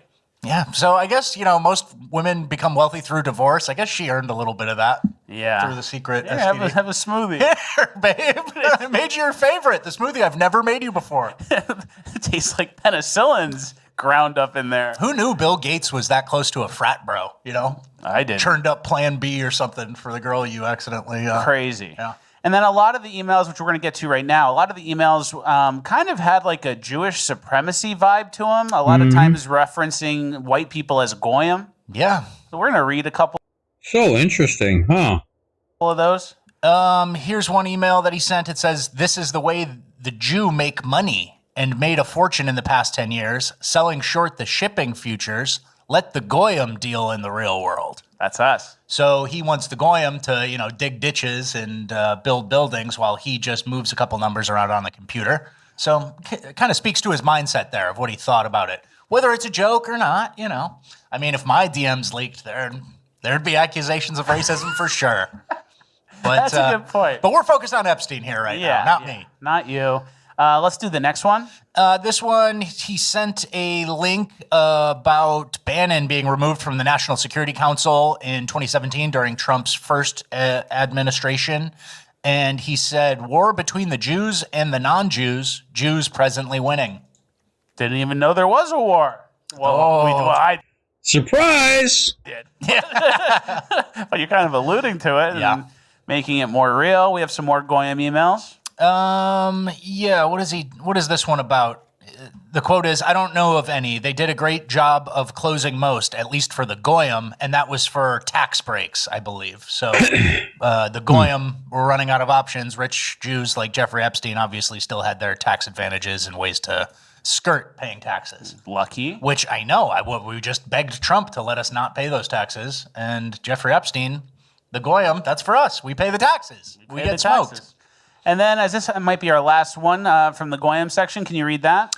Yeah, this was a conversation between him and Mark Fisher, and he was discussing Jewish souls. A Jewish soul has a very different structure, different ingredients and components, relates to its higher levels differently, has different higher levels, relates to itself and other people in a different manner than a non-Jewish soul. So kind of weird sentence structure there. Huh. But he's philosophizing on how Jewish souls are a lot different than the goyim. There's like a caste system of souls, I'm assuming. Interesting. And we're down with the animals. Yes, oh, certainly, And certainly. It's his world, and we're just the pieces in it. For sure.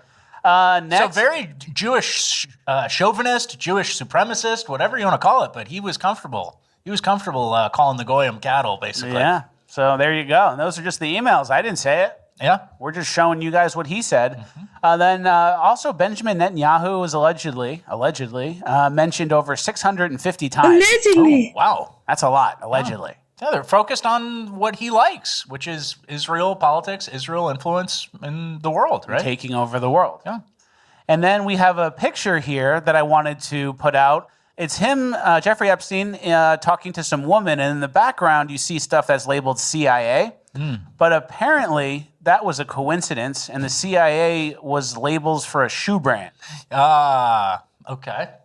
So I thought it was CIA, and then I looked, and people were like, "Oh, this is a shoe thing," and then all the bins are filled with shoes, and he's at some sort of manufacturing facility for shoes or something. Makes sense. So it might not actually be the CIA. Okay. But you could look at that and be like, "Oh, we got him." Yeah. So I want to play both sides. Okay, smart.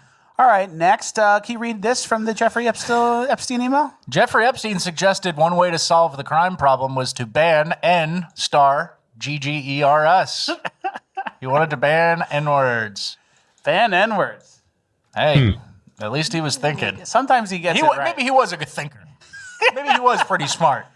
You can't get them all wrong. Yeah, that would be hard. All right, and now for the most interesting part of the Epstein drop from what I've seen so far. This is my favorite part. Yum. And I'll cook a little extra here if you don't want to participate. But there was a 4chan post the morning before Epstein was killed or found dead or whatever. And it was from someone claiming to work as a guard at the facility he was being kept at. And he posted this on 4chan before Epstein died. Can you read what it says, please? Yeah, the post says, not saying anything after this, please do not try to dox me. But last night after 0415 count, they took him medical in a wheelchair, front cuffed, but not one triage nurse says they spoke to him. Next thing we know, a trip van shows up. We do not do releases on the weekends unless a judge orders it. Next thing we know, he's put in a single man cell and hangs himself. Here's the thing, the trip van did not sign in and we did not record the plate number, and a guy in a green dress military outfit was in the back of the van, according to the tower guy who let him through the gate. You guys, I am shaking right now, but I think they switched him out. Yeah. That was before they found him dead. Yeah. And we have some more context here about that whole situation and who the guy who made the post was. Yeah, so, I mean, let's go over it first. There was a van that came on the weekend that shouldn't have. He got transported somewhere in, like, a medical scenario, but no nurse saw him. So it's just a lot of weird moving parts, and then a mysterious green military guy in the back of the transport. The individual who anonymously posted on 4chan the morning of Epstein's death, August 10th, 2019, claiming he witnessed weird happenings at the prison before his death, has been identified in the Epstein files. Roberto Grijalva, an officer at the Metropolitan Correctional Center in New York, has been identified as the anonymous prison employee who posted on 4chan claiming Epstein left his cell Friday evening shackled in a medical wheelchair, while at the same time an unauthorized trip van arrived at the prison, which he believes took Epstein away the night before news broke of his death. The day after Epstein's death, U.S. Attorney Jeffrey Berman of the SDNY opened a grand jury proceeding and subpoenaed 4chan, Apple, AT&T, and Citibank for records aiming to uncover Grijalva's identity following the anonymous 4chan post. Grijalva's name is not redacted on his bank records included in the SDNY subpoena response from Citibank for his 4chan post. And yeah, like I've been saying, he's sipping Mai Tais with Ghislaine Maxwell. I think Ghislaine Maxwell has also been swapped out. That's my opinion. I'm sticking with it. That's my opinion, and I'm sticking to it. I think I need that. Ties to the same prison officer, Roberto Grijalva, whose statements were released as part of the prison's investigation into Epstein's death.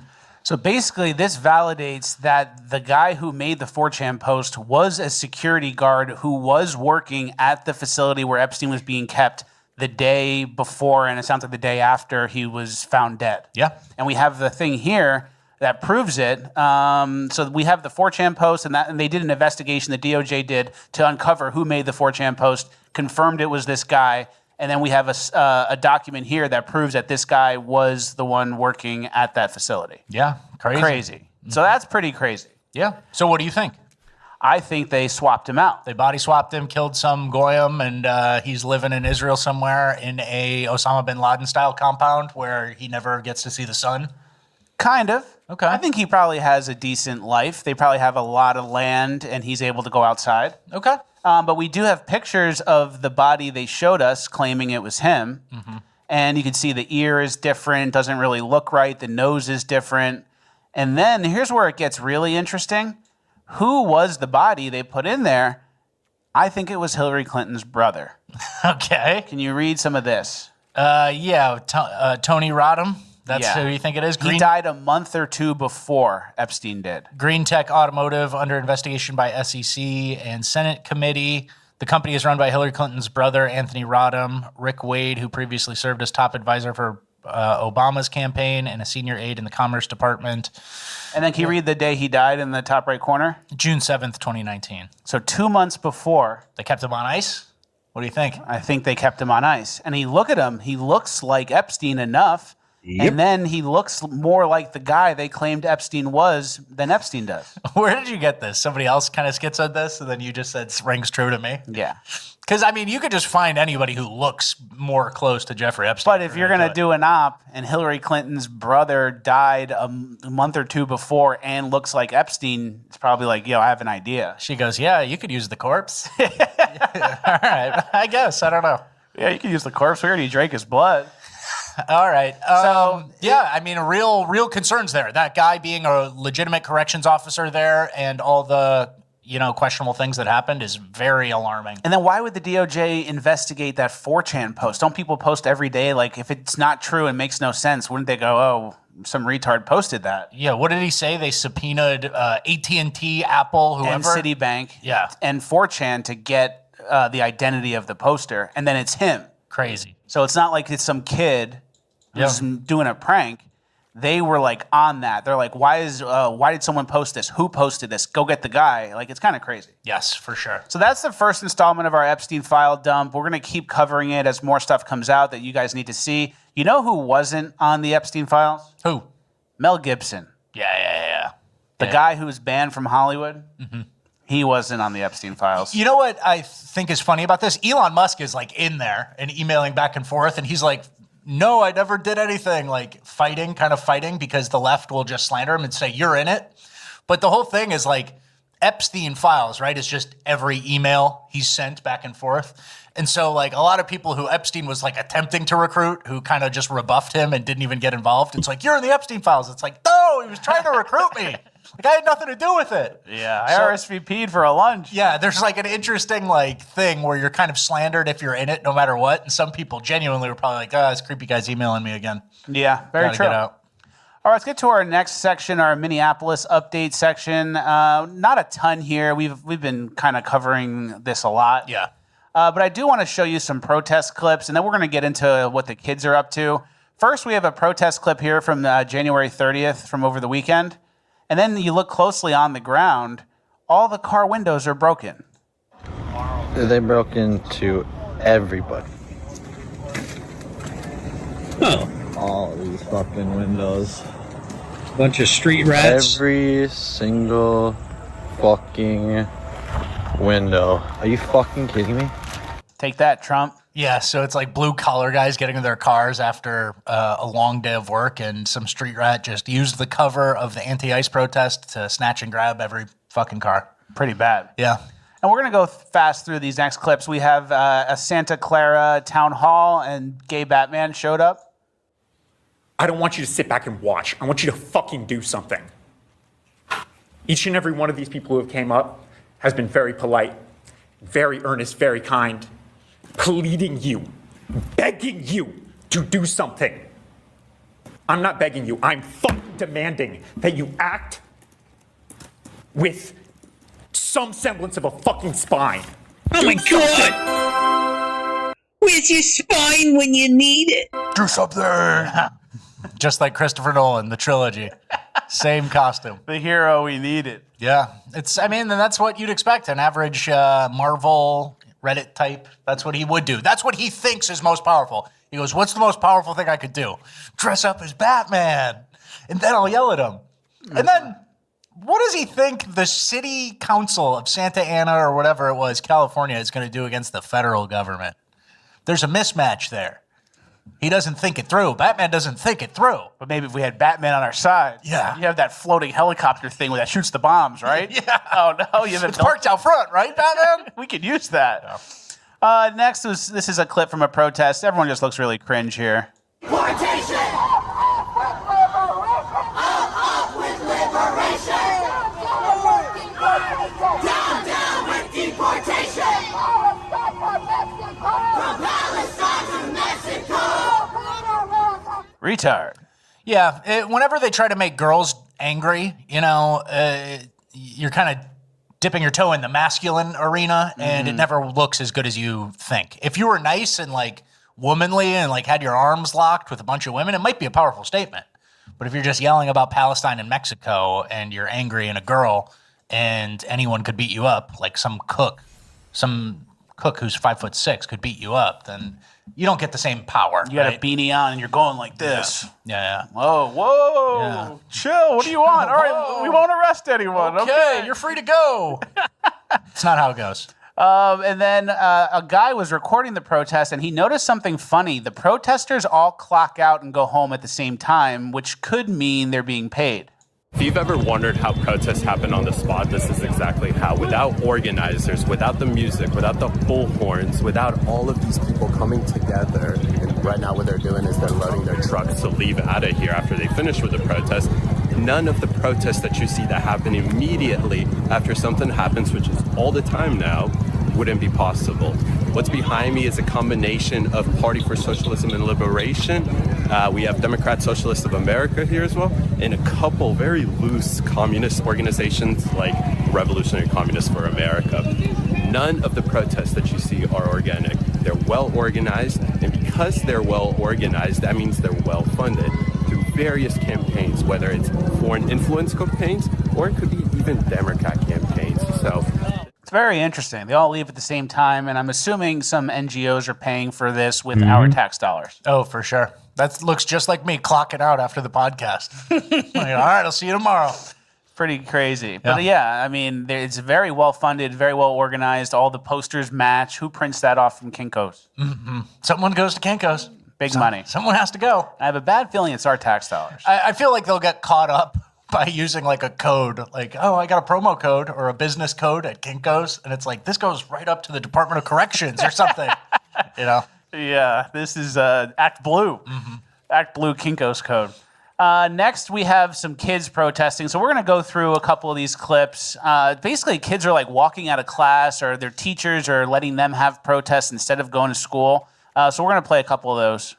First one, this girl got pepper sprayed. Yeah, so this first one, is a kid who got brought to the protests and got pepper sprayed. Good job. This is not what I signed up for, Mom. You promised me ice cream. Yeah. Why would ICE do this? Why would ICE pepper spray this 8-year-old girl at the illegal criminal arrest location? Why would they? They hate kids. And it's interesting, too, because ICE and imagine Mom going like, fuck you, do it! And then she turns out of the way and the kid gets it. Why would you do that? And it's interesting, too, because ICE arrests a lot of child predators. Oh, yeah. So it's like ironic. It's one of the more common illegal crimes. It's child sex crimes. Yeah. Like, it's pretty much the most. You got the Modelo DUI, the child sex crimes, and then the generic violence, right? And robbery. And then, like, the cartel, chop your limbs off and whatever. That doesn't happen that much, though. That's a rarer one. Next, we have a couple kid protests where they're just leaving school and walking out. We can just play that in the background. Well, this is a middle school. Yeah. And half the kids are like, what the hell is happening? And then the girls, they like it. This is like, it practices. Who's going where? Like the kids are athletes and they're playing basketball. They're like, what the fuck's going on? And then the women are marching with things. It's very true. But middle school, nobody's over 12 in a middle school, right? 8th graders are 13, except. What up, Pale Emperor? Good to see you. Oh, dang it. Lost my, there it goes. Okay, I can see that. Looks like Ocean or whatever his name is. Sean. In the chat. Trying to sow seeds of doubt. It is what it is. When you were in 8th grade and you were 15 because you got held back 3 times, right? Held back once. Okay. And I was like 6 months older than everyone else. Okay. All right. Fair. It's no big deal. No need to slander you. No need to slander me. We have another example here from a school in a city. Kids I think it's San Francisco. The kids are just walking out. Like kindergartners. Look at how small these kids are. Toddlers. This is less than middle school by a lot. and they're taking them out on the street like this. So they really have no bottom. Like, they'll involve anyone they can over this injustice. No matter what your prefrontal cortex is developed to. They'll say, you got 2 legs and 2 hands, come on out. And it's interesting how that happens because our side says we don't want kids to be political. Kids should just be kids.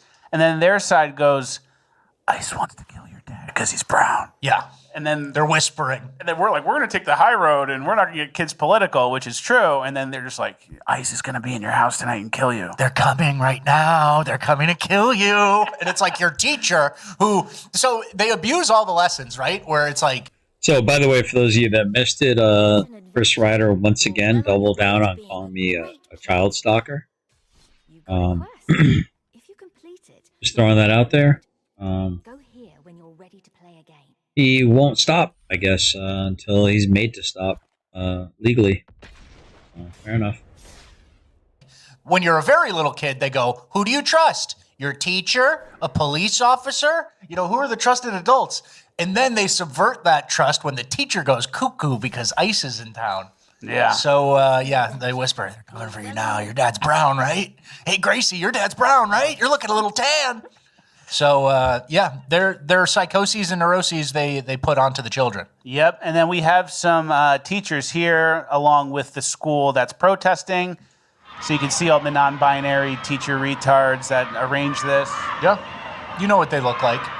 Kane Gibbard. What is this? What is this title? Kane Gibbard, Bumblebee. That's what your title. I don't know. They let a kid do it. Yeah. And, so like we're not saying kids need to get political to combat this, but I think a kid should know what a communist is. I agree. You can be like, hey, whenever you see someone who's like kind of weird and they have stupid hair, maybe a bunch of face piercings, or maybe like stupid, blue hair, those people are fucked up. Yeah. Like, you don't need to explain politics to them, but you can kind of explain that some people are retarded and trying to ruin everything. Or you can even speak in a lower tone, like towards a kid. Some of these are basically preschoolers or whatever, and you just go, those are mad people. They're just really angry. You don't need to get angry. It's not healthy to be angry that time. You're a kid. Your life is good and fun. You're safe. Yeah. And they're angry. So communists when they're a little older, maybe just really angry and mad. Call them mad. They're mad, yeah. Cuckoo. They're a little weird. Mm-hmm. They're stupid. Nope. You don't have to listen. Next, we have an example of a lesson given to kindergartners. This woman is talking about diversity, equity, inclusion, and justice to kindergartners.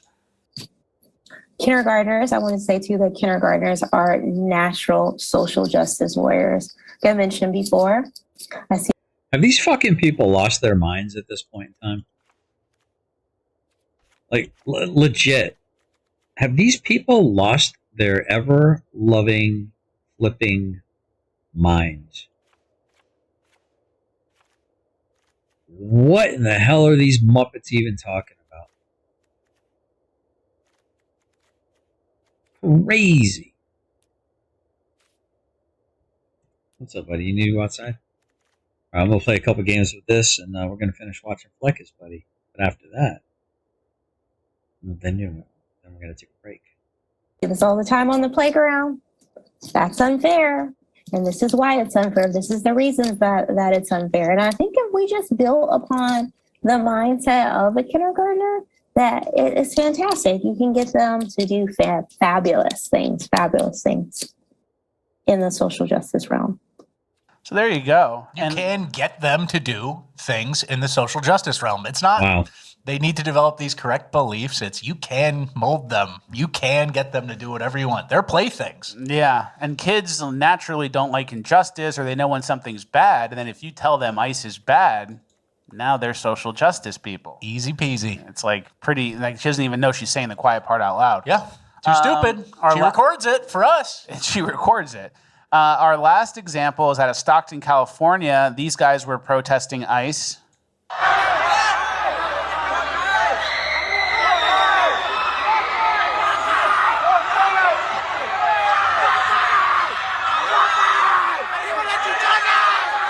People lost their minds. So everyone's saying fuck ICE, flying Mexican flags. And we looked up Stockton High School's proficiency. Here's Stockton High School. It's ranked 13,427 out of 17,900 in the nation. And the math proficiency of that school is, drumroll please, 0%. Yeah. Science proficiency at 10%. Reading proficiency at 26%. Just a horrible, bad school. 0% math. Not one kid in the school can really do anything at grade level. Yeah. And they're mad about ICE deportations. It's like, you don't even know, you can't even conceptualize these numbers. Damn, 10,000 people get deported. It's like, what's the difference between 10,000 and 100,000 and a million? Like, you don't know. 100 or something? I don't know. And that's the thing, too. Like, we always talk about these proficient schools, and a lot of them are in Baltimore or a certain type. But this is like the Latinoization of America. A lot of these are just these various brown kids who are disgruntled and looking to flash gang signs. And they drag their peers with them. And then when given the opportunity to do something that's emotions-based and there's no wrong answer except supporting ICE, it's easy. Especially when it's, hey, some kids are going to leave class to go protest. You can stay if you want. Yeah. All right. I would do that. I really got to finish these proofs, Mrs. Gonzalez. Like, I can't do it. There's no fucking world where that happens. So they go, all right, emotional thing where we might get some attention. Yep. Yeah. So they're building the child army. They're building the child army, and it's your job as parents to make sure none of this shit is happening to your kid, or at least you can have the conversations with them about how mad some people are in life. Yeah, the child Things army. don't go their way. Very true. So they get constantly mad. And that's not a good way to live, is it, Timmy? I used to do that in high school. In high school, whenever a teacher would, like an old lady teacher or even like a former teacher would die, they would make the announcement, like, pray for the repose of the soul of Sister Fat Leg or whoever the person was. And then they would have like an honorary mass that week that would be like optional. I would always go to the optional mass. Yeah. It's like, oh, at 10 a.m. there's a mass for some lady I never even met. Got to step out of math class. Oh, man. I'm so sad she's gone. I'll have to go pay my respects. Yeah. Bad Catholic school stuff. I know. All right, our last clip from our Minneapolis update section. The woman who got arrested for storming the church. Along with Don Lemon. She's complaining about how she was treated when she was arrested, and look what she alludes to. We had belly chains around our waists, and we had handcuffs with bars in the middle. As someone who majored in African American studies, I can tell you that that is the closest I ever felt to slavery in my life. It's pretty good. Majored in African American studies. Being arrested for a crime is like slavery. Guys, Because you're chained up. Yeah. It's the exact. Yeah, I agree. MAGA is Make Asylums Great Again. That's the MAGA I'm into. Shadow Gaming says, hello, what's up? I'm just farting around, putting together like a Tree Folk Alchemy deck. I don't know how this is going to play at all. Probably not going to play very well. Actually, now that I'm thinking about it, I do need some removal. Same. It's the exact same. And I took African American Studies class one time, and they are all easy. They're nothing. The classes are. Yeah, Sean, I agree with that. That's why I've never actually accused Chris Ryder of being a chomo directly. I have definitely said that he does run in those circles, though. I'm not okay with that, and I think it's important to point it out. They're nothing. It's very true. I think I did one too. So, it's not like a degree that's hard. There's no organic chemistry test at the end of African American Studies. You just kind of whine. There was, I took a class, Native American Studies, which is kind of similar. Yeah. And I remember one day I had to speak in front of the class, but I didn't know it was my turn and I wasn't prepared. And then we're going around the room and it was my turn. And I was like, oh, this tribe, once they signed the agreement, they got pretty shaboozled. And I said shaboozled, and the whole class laughed. The teacher laughed. He's like, I got to start using that word. And then basically didn't even expect me to keep going. Everyone was just happy with that shaboozled. Shaboozled! And he gets a standing ovation. All right, next, you're up. And I was like, all right, I made it through. This seems like one of those stories that grows in your mind as time goes on. You probably got one laugh, and then now it's like, everyone cheered. And you probably got one sympathy laugh at the time. Yeah, but everyone... In a passing grade. No one realized I didn't do the reading because they were too busy laughing. It was look over here, sleight of hand. Yeah, there's something there. Definitely. That's a skill of mine. Definitely. I should have been in that class asking you a follow-up question that was very text specific. We could have sabotaged each other a lot more. That would have been horrible. I know. It would have been fun for me. We need to do the opposite. All right, we're going to expand our migrant section now. This is all migrant stuff. We're going to start with a clip, an old clip from Vivek that is going viral again this week. If we're serious about decoupling from China, it will also require expanded relationships. Decoupling. With India. And I'm not just saying that because my name's Vivek Ramaswamy, I promise. Oh, who gives a shit? With India. And we're going to check in on India and see what they're up to and what he's talking about. हाँ जी ऐसे ही crispy होता है साफ पैर है रोज धुलता है भाई देखो कैसे स्लाइड कर रहा है ये लो पलट गया चीज देखो कैसे मेल्ट हुआ ये दूसरा भी रेडी है मसाला डाल दिया No thanks, Vivek. Just because you eat burgers like this doesn't mean we have to. Just because someone made an AI video of you eating burgers like this doesn't mean we have to. No thanks, Vivek. Keep it in India. And then you know what the funny thing is? We were talking about that guy last episode who was the Attorney General guy. He was running for Attorney General in Ohio, and he said, I'm going to kill Donald Trump lawfully with this in the court of law, blah, blah, blah, capital punishment, right? And we were joking about how he had a goal, which was the death of Donald Trump, and he had to work backwards to get there. And I feel like the same vibe is happening with Vivek, where he's like, how do we get India increased relations with India? China's a real problem, you know? So we have to go to India. So, and you said it's an old clip of Vivek? An old clip 2 years ago. Yeah, it was 2 years. In late 2023. So it's not like, oh, he's changed his mind on this or anything. Very true. Next, we have an interaction with two migrant groups. We have an Indian versus a migrant worker. I'm guessing my opponent did not read Doran. Fine, go. Hey. Yeah, Ocean, I tend to agree with that statement very much. Let's do this. Oh gosh, I guess my training deck is it's got some big butts. If you know what I'm saying. Got some defense. Got some thick bodies. Some big bottom girls make the rock and roll go around. Money you paid it. Money we paid it. If he is doing that one, then ask him to come. Ding dong dong dong dong ding ding dong. Fuck you, BB. Habibi. So you get it. There's some Hispanic laborers and some Indian guys who are arguing or bartering over price. Yeah. There seems to be a disagreement. They like to there. haggle. And a lot of people are saying that this is what Alex... JP says, yes, did you see the city council man flip out and with the hard way? No, I'm not. Preddy died for. This is what the America that he wanted to see, you know, ethnic groups that have nothing to do with us arguing over cheap labor. Yeah. He died in honor of that. Yeah, so this, hey, reminds me of him. Everywhere I look, I think of Super Alex based. P. And soon it'll be Alex P. And then soon it'll be, what was that guy's name? And then soon enough, dust in the wind. All we are is dust in the wind. Alan Peterson. Dust in the Sounds about right. wind. And what did he do? All we are is dust in the wind.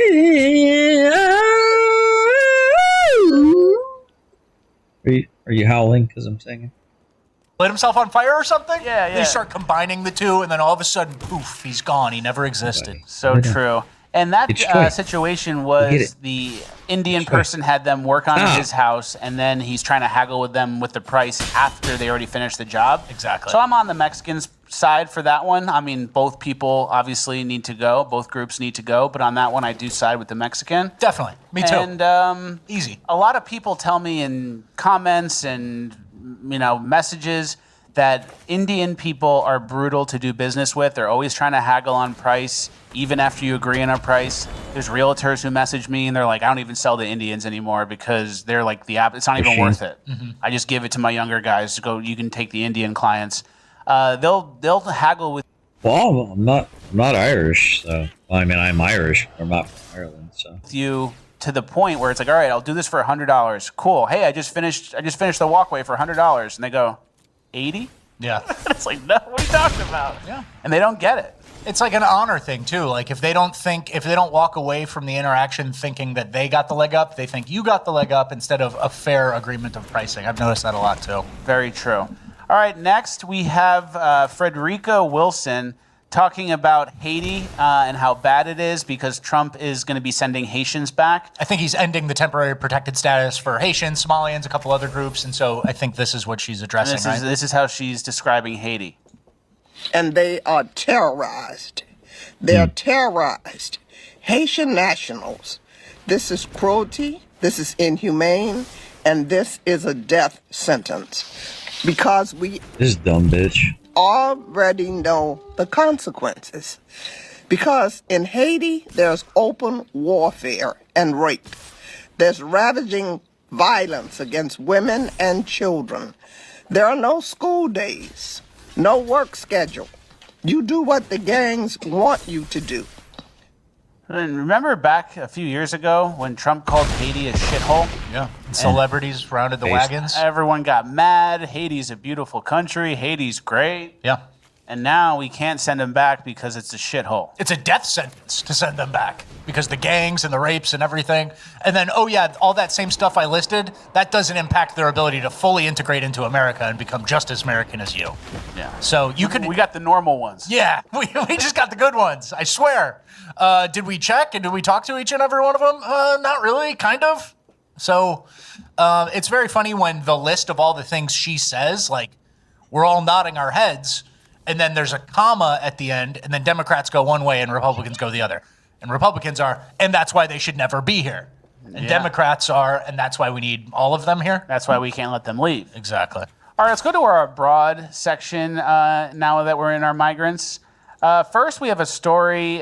Just in, China announces visa-free entry for British citizens. And then someone said, LMAO, China is going to be flooded by Muslims now. Yep. That's kind of the back door. Yeah. All these things, we've talked about that a little bit, like France and England are nuclear powers, and then what happens when a Muslim country gets a majority or the Muslim population? Hey, Ron Schaefer, good to see you. Must be proud to have Rosie there then. Oh, good old Rosie. In that country gets a majority, and then they're an unearned nuclear power by default, right? About 5 minutes. I'd probably have to bleep out the N-word. So a similar thing. Unless it's already bleeped. Happening here with the citizens. And I heard some murmurs about Germany was being afraid to try to raise an army because of how many Muslims and at-risk types. And it's like, everyone issuing your gun. It's like, Franz, here's your M1. Mohammed, yours is coming tomorrow, we swear. Like, there's like an instance like that where you don't want to arm them or teach them techniques that could be used against you in the domestic, You're going to use this wood one to get until you get used to it. You're still on practice. This is like training wheels. So, similar thing happening here. Yep. Next, we have a clip from NHS, which is the hospital system in the UK, I believe. Yeah. And listen to this interaction between a doctor and a mad patient. Take a seat. Please take a seat. Do you want to do the exercise now? Take a seat, please. Exactly, take a seat. Okay, I'll see you when I'm ready. Can you take a seat, please? Yeah. Take a seat, please. You can't tell someone to do the yours, okay? Well, that is your job, though. Yeah, but you can't tell me to do my job. I'm just asking you for a time frame. No, you can't. I told you to take a seat. Please don't have to take a seat. Otherwise, I can just discharge you. No, you don't can't want- discharge my That's what I'm telling- that's what I'm No, telling you you. can't If discharge you are, my then I'm here to help, Brother, calm down. Calm Listen, down. if you are, then I'm going to do your job. All I'm asking you is for a time frame. If you don't have one, just say you don't have one. Simple. Take a seat. Just take Taking a seat and telling me a time frame is two different things. Okay, that's fine. I'm not going to do That was that. it. I think I'm screwed here, chat. It's an emergency room. Yeah. And he threatens to discharge them. It's like, if you don't take a seat, I'm going to kick you out of here if the hospital, which we're required to help you get better. The state-funded hospital. We're I'm going to gonna discharge you. Yeah, and this video says that the NHS now ranks in the bottom third of countries for deaths from adverse effects of medical treatment, coming in at 141 out of 205. And so, all this foreign labor, foreign doctors. I think we covered a story where two nurses couldn't communicate in any language with each other about a chart of what medication the patient had been given. Then the guy died. And then the guy's just, this is how people get churned up. They die at the altar of diversity because, I don't know, you need a Somalian doctor or something. Doesn't make sense to me. And he gets mad and heated. Things were probably pretty good 10 years ago. He doesn't follow protocol.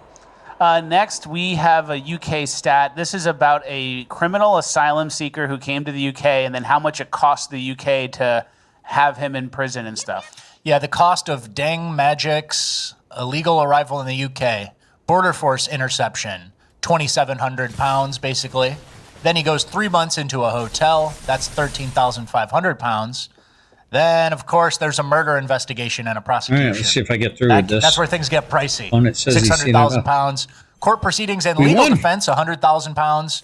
Cost of his 29-year imprisonment, 1.5. All right, guys, I'll be right back. Hey, Ron, I'll be right back. I got to let Shadow out real quick, and I'm going to drain my main vein. 72 million pounds.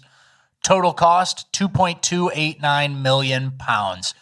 And that's the conservative estimate because they said because he's in a high security prison, you can add another $1 million to that. Yeah. So that's obviously the worst case scenario of a migrant entering your country, right? He starts taking and drawing welfare and help, then he commits a crime. And we're not even talking about the non-dollar cost of The a crime, murder. Yeah, the murder. A murder, right? So that's a person, which you can't put a dollar amount on. And then it's just, you're babysitting this guy for the rest of time because you didn't appropriately weigh the pros and cons at the port, the port of entry, whatever.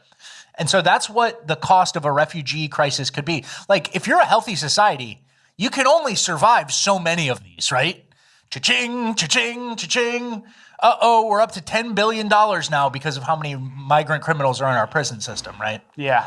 So I just want to give you guys perspective on like how important it is, not only from like a cultural cohesion standpoint, but literal dollars out of your pocket to let in unvetted, untested people, right? And I found that someone in the replies who was kind of putting a number on that dollar amount. Can you read that? Yeah, the average full-timer worker pays £7,400 a year in income tax and NI, meaning that Deng Majik has cost over 300 years of a law-abiding citizen's tax payments. It's a good use of it. To put it in perspective, man. Crazy. 300 years, crazy. All right, our last clip from our abroad migrant section is from a documentary that just came out, I believe. It's called UK, YOOKAY. It's a documentary. Go check it out. This was an important clip from it. I don't know why we're choosing to give away our country, chaps. I mean, this is meant to be a democracy, and we are still the majority. If we wanted to, there's probably still time to start voting in our interest and completely turn things around. What do you think of Birmingham Cathedral? It's shit. But it's a nice place to smoke weed. It's not my ancestors. I don't know whose ancestors those are. It's not your ancestors, no. It's not. No. I think the problem is there are still some people that don't quite realise what's happening. It's not on their doorstep. The country's a shithole. English always hostile. They don't understand the extent of the invasion. Well, in case some of them aren't quite aware of what's going on, I've decided to take a little walk through Birmingham, England's second city, to show you what's happening. Black Muslim and gay in Birmingham. Yeah, jolly heretic. Tough. Yeah. And that's what's going on. Yeah. And the guy, these people are so fucking stupid and so detached that he sees a guy with the shoulder-worn camera and he goes, fuck that church. Those aren't related to me. You can't even fake a PR thing. You can't even go, I'm so appreciative to be here. Not even smart enough to think on the spot. Average Horn of Africa migrant type. Sad. Well, that's the end of Migrants. Now moving on to the final page of housekeeping where I can say whatever I want. Use this opportunity to tickle the post. Please help us juice the algo. Leave a like, leave a comment, then comment again, then start yapping about whatever you want to yap about. The P.O. box needs to be full, notifications need to be on, old episodes need to be watched, and the link to this episode needs to be sent to the boys in the group chat. Wow. Well done. That was my best one. Well done. Thank you. Very articulate. Yeah. Articulate. Yeah. Sometimes I swallow my words. Sometimes I talk from the back of my mouth and Me do a too. little vocal fry. Me too. That was the difference. That was clean. That clean was up. clean. You want to start reading the stuff? Nope. Okay. All right, first things first, I have a little bit of announcement. We're working on merch, relaunching merch. We've had a tough merch experience in the past. I'm sure you guys may have known. It takes a long time to get there. Sometimes the prints weren't good. We had to reprint them. And we just didn't really have a consistent merch guy for a long time. A couple merch people ago, they just disappeared. Remember them? I do. They just stopped responding. I'm sure they don't. They just stopped responding for 2 months. Yeah. And they never said anything. That's very disrespectful. And I didn't even have the passwords. We had to redo everything. And we still couldn't find someone. And it sounds like, and we have found a really good supplier and fulfiller. So merch is going to get launched probably next week. So that's something to look forward to. We have really cool shirts, especially podcast shirts. We have good stuff, really good stuff we're excited about. So we'll wear some on the show next week, and we'll get the merch launched. All right, sounds good. So I need you guys to go buy the shirts. If you've been looking for this shirt, I want to wear a Fuck Us Podcast shirt that doesn't exist. It's going to exist soon. Okay. First things first on the final page of housekeeping. 4 moons appear in Russia. Isn't that interesting? How do you explain that, Richard? I don't know. Over Russia's St. Petersburg, known as paraselene, was created by moonlight bending through ice crystals in the frosty atmosphere. That's what they say. Moonlight through the ice crystals in the atmosphere. Okay. Okay. Well, yeah, the frost, 4 moons. Okay. All right. All right. Next. Next. All right. I have something I'm going to cook on here, and I'm going to read my statement. Over the weekend, I saw a couple things that I thought were very interesting. First things first, you know Christopher Reeves? Yeah, Superman, right? Superman fell off a horse, broke his neck. Yeah, paraplegic. I think that was a psyop to keep us away from horses and the horse's healing power. Superman breaks his neck, becomes Stephen Hawking. Oh, I'm never going to ride a horse again. That's true. Horses are dangerous. Horses are dangerous. Want to ride horses? No. Superman broke his neck. If he broke his neck and he's Superman, I'm going to be fucked. Yeah. Okay. They did the same thing with dolphins in Jaws. You know what sucks? To keep us away from the dolphins, they had Jaws. Oh, I'm scared to go in the water. I don't Why want to be dolphins? What does Because dolphins dolphins have have to do with healing Jaws? power too, and dolphins are tapped into the special stuff. And they used to help with childbirth. They're healing creatures. They help with childbirth. They see the alien ships and stuff. All right. So there was a I don't know what Jaws has to do with dolphins, though. But it keeps you out of the water, so you're scared of the water. And then you're out of the water, you're not near the dolphins. And then in some places, like where we live, you're not even allowed to hang out with the dolphins. You're not even allowed to interact with them. It's illegal. That's what I was going to say. We have a rule. I hate the you can't touch manatees and stuff, and it's like, they come up to me. Yeah, they don't have that rule for us. Yeah. So, all right. Which takes us to 9/11. Why does that take us to 9/11? Makes you take your shoes off. What?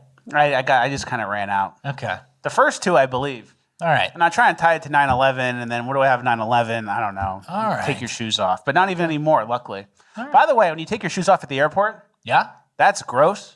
Of course. And everyone walks in the same path with their gross feet. And the conveyor belt is only 20 feet of belt, and everyone puts their gross bags on it. Yeah. Piss all over the floor. Everyone's shitting. Pissing. Somalis from the airport. Can you imagine disgusting. Minneapolis airport? And whenever I get home from a trip, to visit my parents, my mom will always say, oh, wash your hands. And I'm always like, oh, here we go. Mm-hmm. But my mom's right. I know. I agree. The airport's disgusting. I get sick sometimes. Now I get it. All right. There is a Put South Africans First Twitter page, and they post these stories. And I think the African people think they're real, and they might be. Yeah, it says people in Guyana Section D woke up shocked after a local guy slept with someone's wife and turned into a half hyena. The guy, known as Spoko, is a regular at Corner Lounge Tavern, always loud, always drunk. So I think someone cursed him and made him half a hyena after sleeping with someone's wife. And it does look like he has a half hyena lower. Yeah. So that part checks out. Hyena centaur type. And then someone replied something really funny. African people have phones and internet access, but still live in the age of medieval mythology and legend. It's really incredible. It really is. Everyone just wakes up and they believe someone's a half hyena guy out there, even though AI exists. And don't drink too much. Don't cheat. And it's You really get turned easy. into a hyena. Yep. All right. Next, we have a insightful tweet. We've been talking to you guys about mindset lately and manifestation, although not everyone likes that word, and frequency. But there is something to this I wanted to point out. Can you give that a read? This was a study, and it says illusion and well-being, a social psychological perspective on mental health. And someone summed it up and said, delusional optimism is a secret to success.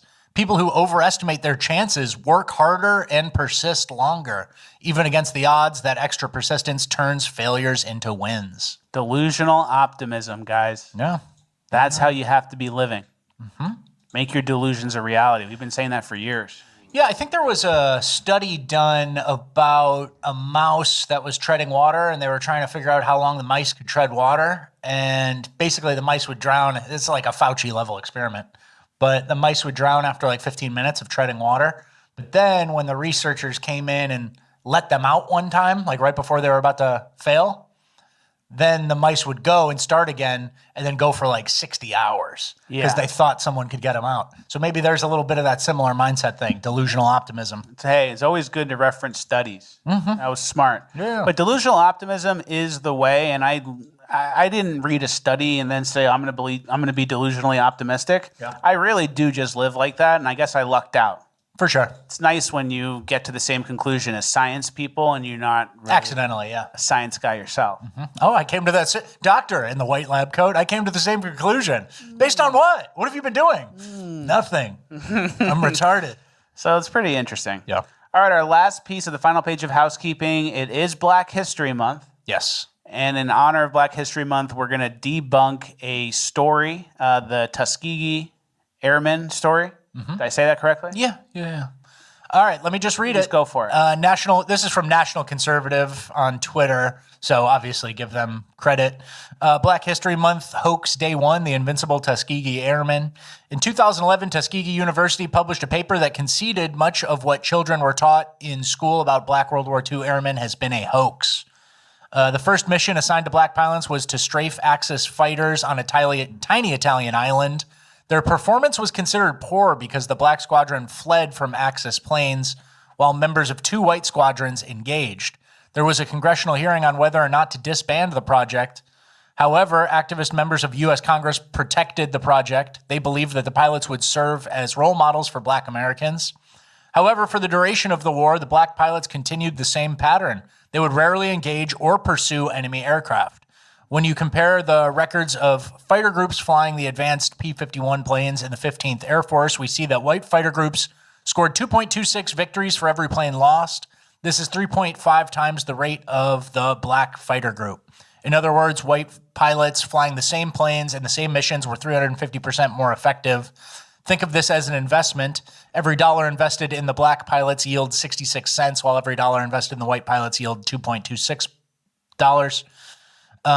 There were 3 Black pilots who were awarded for having 4.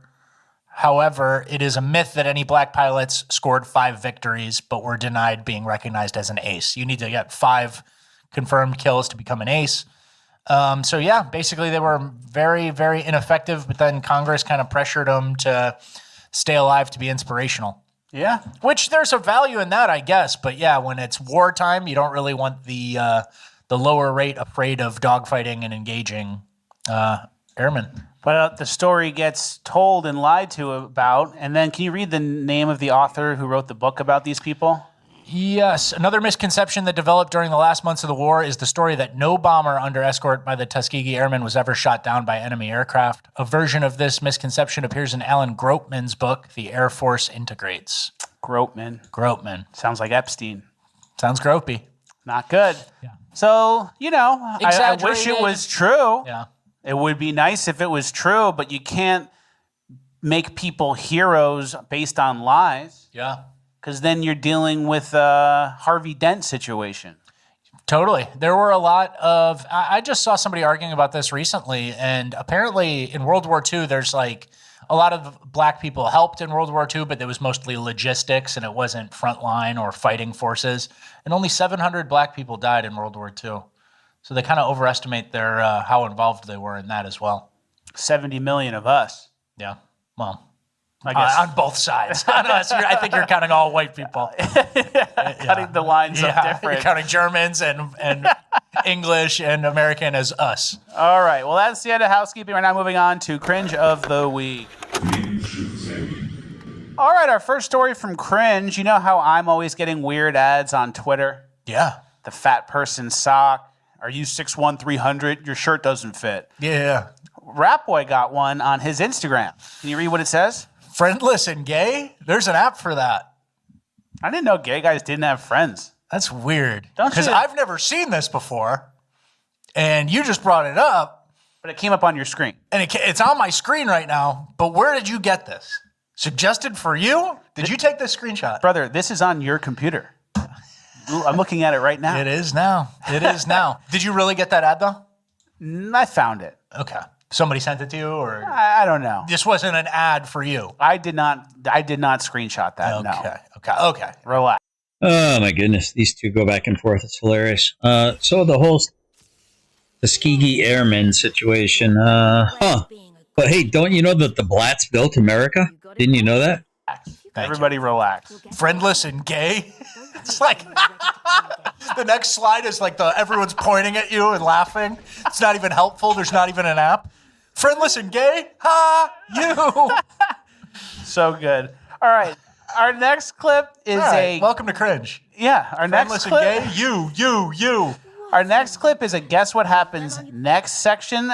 Before we play it, we have a guy on a wheelchair who doesn't need a wheelchair, and he's about to drop in on a half pipe. What do you think is going to happen? I think he's going to snap his leg in one of those, like, it goes like this way, like tib fib off, and then he, ironically, is going to need the wheelchair. Okay, let's let it play. I'm recording. All right, you ready? Yep. Get ready, nigga. Let's go. Fuck is they talking about, nigga? Whew. Talk to me fucking nice, yo. Holy shit. Ahora sí que vamos a grabar. Pure fake out. All right. He's fine, no big deal. All right, you got to keep everybody on their toes, I guess. Got you. Tib fib Got intact. You. Got you at home, too. Yeah, friendless and gay? And you thought he was going to break his leg in the wheelchair? Fuck you. It's like, well, the clip isn't cringe. Yeah. I have to assume he's going to maybe almost die. All right. Then whatever the limit is on YouTube. Mm-hmm. All right, next there was a movie premiere, like a kung fu movie premiere in Asia. Looks like Thailand or Vietnam based on this language here. Kong Li Troi Day, Anam, China. We'll just call it China. We'll just call him yellow. Ooh. And Shots they're fired. doing this thing where they're going to break the wood, but someone swapped the wood out for real wood. So they bring in the hitter. This is the head kung fu guy, Mr. Miyagi. And he's supposed to break all of these. Farmer Selper said, I am way back in the stream listening to Grifter for makeup, copycatting lies. I'll catch up soon. All right. We're going to be going over that too, by the way, tonight on my main channel. We got a cleaner Like they planned. version.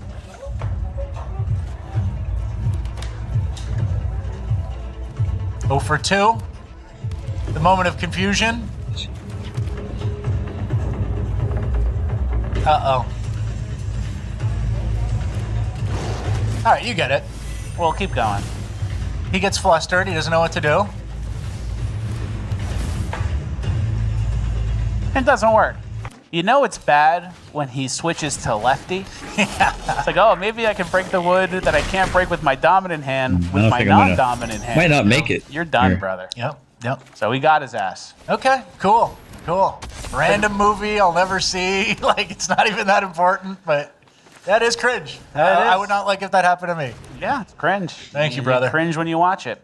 All right, next, the NFL has a chief kindness officer for the upcoming Super Bowl. Can you read the tweet? Yeah, NFL officially appointed speed. influential storyteller Dar Mann as its first ever chief kindness officer and creator of the week for Super Bowl LX.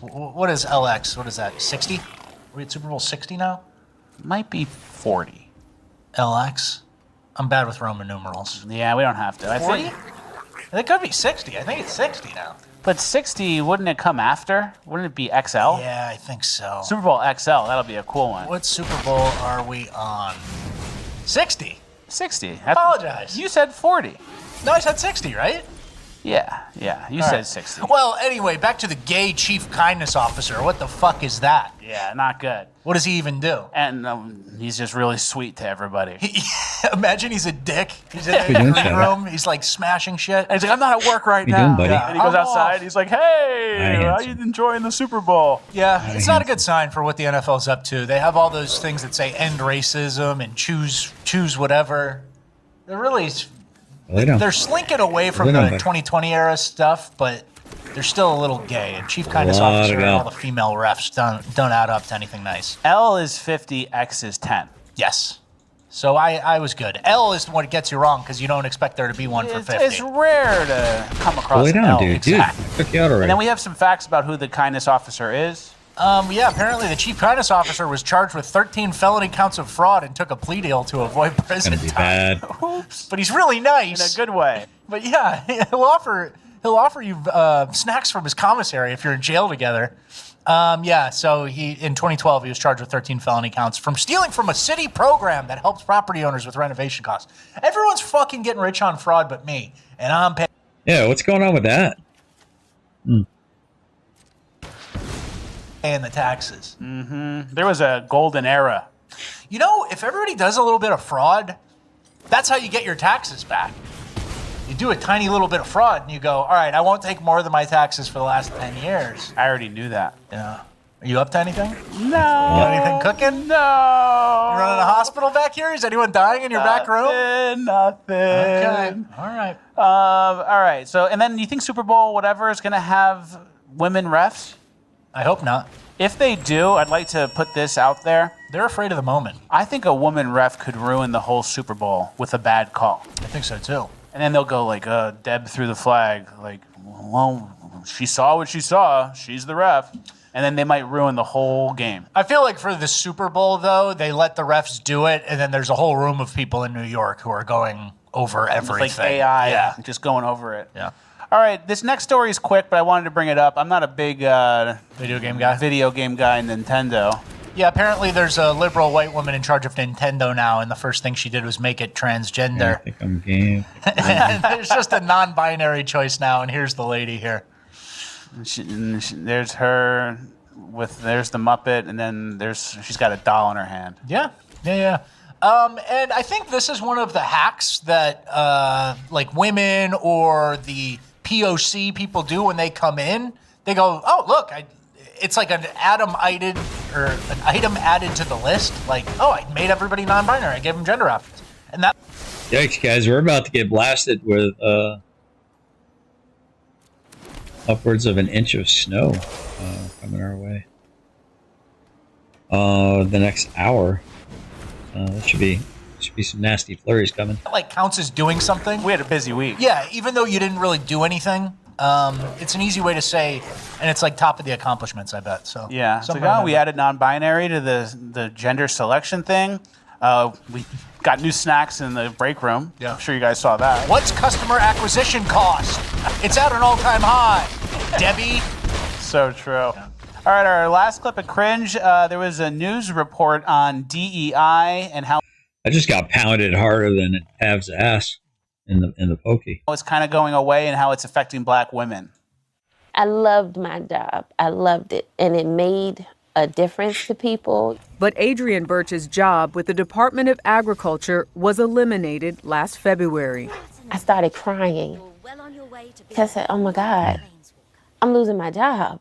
I'm not prepared. Well, that's kind of crazy. A lot of people are losing their jobs. And I mean, in this last couple of months, man, something's not right. I don't have enough savings. The chainsaw for bureaucracy. As Elon Musk took a chainsaw to the federal government, Birch says she felt forced into early retirement at age 54.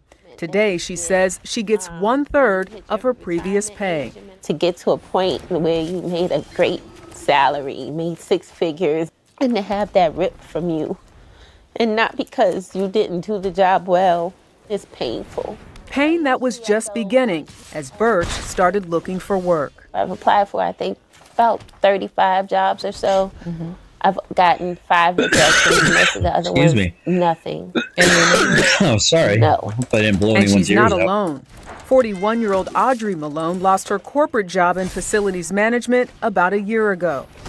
So we get it.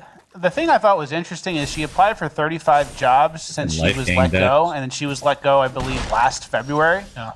So you apply for 35 jobs in a year? That's like 3 jobs a month. I thought she said, did she say 150? I thought she said 35. Whatever. It's immaterial. I mean, I guess the main point of this video is that the federal government has stopped babysitting mid-level, lackluster employees who couldn't get an offer in the private sector. And they were giving them all six-figure salary. And we're supposed to feel sorry. Like, you're getting a third of your pay in this early in retirement, and then Dude, these life gain decks are like ridiculous. you're free to go do something. Go try something. I don't know why it's the taxpayer's job. When do you get fired and they give you a third of your pay for the rest of your life? Well, early retirement, I think she took, right? So something to not feel bad about there. Yeah, I don't feel bad at all. There's like a lot of this stuff, there's an equilibrium that needs to get back to. Like, we've constantly had someone's thumb on the scale, you know? And yeah, they took their thumb off the scale and 100,000 black women lost their easy government job that they were just at expectations, you know, for the entire time. They never were up or down. So I don't know. I don't feel bad when things swing. You know how much fucking fraud there is? I don't feel bad either. Yeah. Well, that's the end of Cringe. We're now moving on to Urban Decay. All right, our first story from Urban Decay. A woman witnesses some kids doing bad stuff at the park. I cannot fucking believe that I just passed by and saw these damn kids in the black neighborhood kick a duck so hard that she died. And now the baby ducklings is left without their mother. When you go to these white neighborhoods and Spanish neighborhoods, their children, they nurture those animals when they see them ducks and dogs and whatever. But She's saying she went in a black neighborhood that they kicked the duck so hard that it died. Fucking savages, man. Fucking savages. The fuck, dude? not in the black fucking neighborhood. In some of the black neighborhoods, y'all kids are so fucking vicious. And you teach them no fucking morals or nothing. Then you wonder why every fucking nation hates when black people move in their fucking neighborhood. Well, there you go. And then obviously cruelty to animals is a sign you could be a killer. Serial killer, right? And then when you pair that with the FBI crime statistics based on race, it's not looking good for those kids. Yeah. That's a 90% jail time rate, Yeah. I think. And this woman is like genuinely sad. She's crying. She saw something bad. And not only was it just a duck, it was a mother duck responsible for 12 ducklings trailing behind. Jeez. Pretty dark. Who could do that? Yeah. It's interesting that she came with the perspective of race, too. Like, you got it right. Yeah, you don't usually expect people to be like, man, you never see this and whatever. Kids, man. What's with these kids? Exactly. You wander it through that. She was pretty specific. And that's a lot of things with, that's kind of the way people address things. They'll say broad things like, man, this generation. And then this generation is like less white than any previous generation. There's like always some euphemism. Men. Fucking white privilege. And it's just a Jewish guy. And then, like there's always like somebody's always naming something that it's not. Men are attacking women and it's Pakistani migrants. It's Pakistani migrants. Yeah. So it's interesting to see it from the perspective of like she's seeing it and calling it out. Yeah, people are starting to wake up. Next, we have a story that we mentioned in the intro. A man was killed over French fries. Police say a man was shot and killed after he did not share French fries with his friend. It happened around 6:30 last night at an apartment complex on the far west side of the city. Police say the argument began over an order of French fries and then escalated to the suspect shooting the victim. That suspect still on the loose tonight. If you know anything, call Fort Worth Police. Not going to tell you the race of Yeah, there's probably they're not going to give you any indication, no warnings. Be on the lookout for Bolo. The suspect? No. It was a black suspect. Oh, okay. Yeah. I actually don't know, but I'm guessing.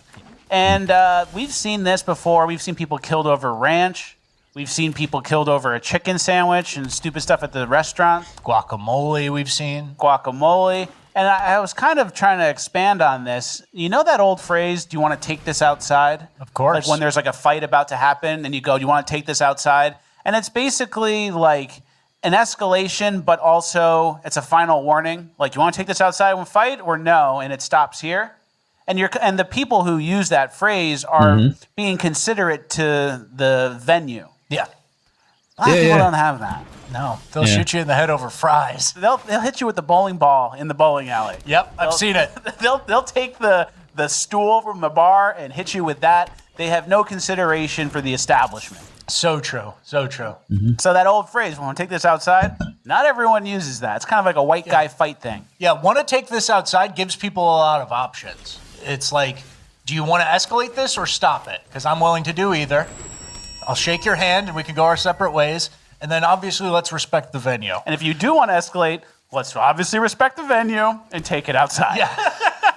No venue respect in the black community. Not a lot of consideration. Yeah. Okay. Let's move on to our next piece. Someone created an AI bot that like filters and categorizes cities and neighborhoods based on the names and how prevalent they are. Yeah, this was made by Retard Mode on Twitter, and it's called peaceandquiet.io. And I don't think it's AI. I think it's just like cataloging where everybody lives. But it is computer related. Yes. And here it is. I think only 3 states, Ohio, North Carolina, and Florida, are up and running. But you can search and see how many Deshaun's or Ebony's or Jamal's or Shaniqua's are near you. Tyrone is also a good one. A lot of Tyrone's and a lot of Ebony's. And that's the peace and quiet meter. Yes. How much peace and quiet you have. And you're not allowed to do that with your realtor. Yeah, why don't you come over here and say that to a real vet? Or JP, why don't you say that to a real vet? Yes, I think there's like the Fair Housing Act. A realtor can't even answer any questions about demographics, what type of people live here, how many kids there are. So, which is so crazy because then what's a realtor for? Just to take 2.5% of the fucking whole thing? Give me a piece of the house you're going to buy anyway. I'm in Frisco, Texas. You can't tell me how many fucking Indians are here? I need to like stake out the place overnight. Are there a lot of curry restaurants? All right.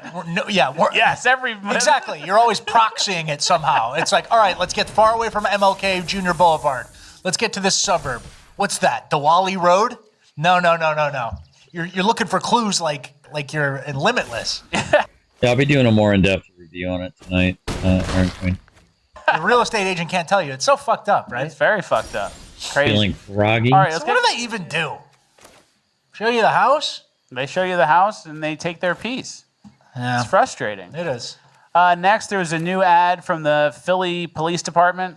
Is this the Philly Sheriff? It might be the Sheriff's Because Department. we've covered them before and they're always up to some dumb shit like Yeah, this. this is them now. So they got music going, but their new ad is just a bunch of black women dancing, and then there's a Muslim person, and they're all dancing. And they're whipping the fan out. And Philly has horrible crime. And they're all overweight, and fucking nobody could arrest me here. You send me into this pack of women oiled up and say they can't use their guns or tasers, wrestle them down? They couldn't wrestle me. All oiled up. I'd be sliding around. I didn't think of that. I'd be oiled up. Flexus just reminds me of my buddy Mike so much. Squirming wouldn't be pretty. Yeah. But man, this is like so sad. And then this is for recruiting for all the women. Froggy. They're probably trying to advertise to the black women who lost their government. Got to tune in to my main channel, Aaron Queen. You want to find out?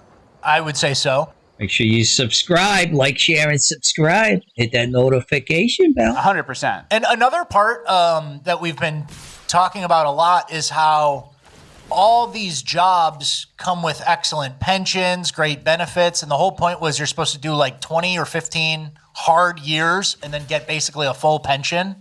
And then now the salaries that used to go with like getting into the line of fire or like actually putting your body on line are now just going to fat office women who like clock as much overtime as they can, gutting the taxpayer. So true. So another hollowed out institution, I guess. Very true.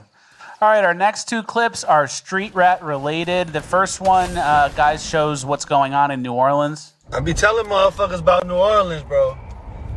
These crackheads done stole the fucking light pole. Go put that back. Man, what the fuck, man? That's something you see in New Orleans. Yeah, stealing the infrastructure. We saw that a lot. He's like, Stop these signs, crackheads? like, stupid shit you don't even need. Where do you sell a light pole? Scrapyard. And then there's one scrapyard where the guy goes, yeah, get me anything you got. Yeah, I'll take it. Oh, sewer covers? Manhole covers? All right. Yeah, that's probably 50 pounds. Light pole? Yeah. $20. I know. He probably gets a fucking great deal. And then the city has to replace it for like $40,000. That's the nice part. You know, in economics, they call it like price elasticity. And like the 2 junkies who need fentanyl today pulling up to your scrapyard with a light post, you could offer them anything on earth and they'll fucking take it. deal. It's like, you got me over a barrel, buddy. I need that fentanyl in an hour. Shakes his hand. So. With all the sores and the injectable spots. We'll just nux. We'll nux. All right, last clip, street rat related as well. This is a Seattle cleanup. Look what they're cleaning up. So this is all the foil that we got today at Dejong, Lewis, and Jose Rizal Parks here on the North Beacon Hill. The crack pipe foil. Yeah, great programs you got over there. You retards. Ends. Likely most of this foil has particles of fentanyl in it. If a child or a dog were to touch this and lick this, they would likely be hospitalized or die. So it's a pretty serious deal.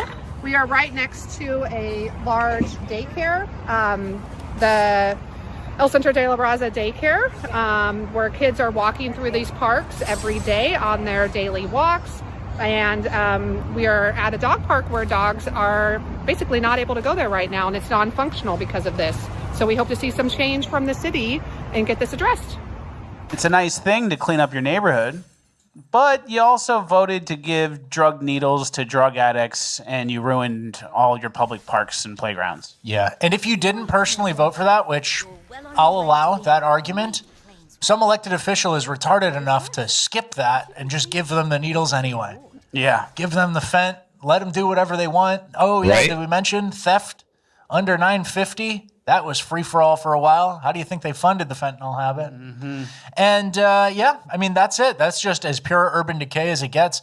And I feel bad a little bit because, like, a woman like that who's probably a liberal takes all the time to go actually clean up the park. Like, you can tell there are some people who are good-hearted and they're just a little emotional about certain things. Like, oh, yeah, George Floyd was murdered and ICE has no place here. And these are our neighbors.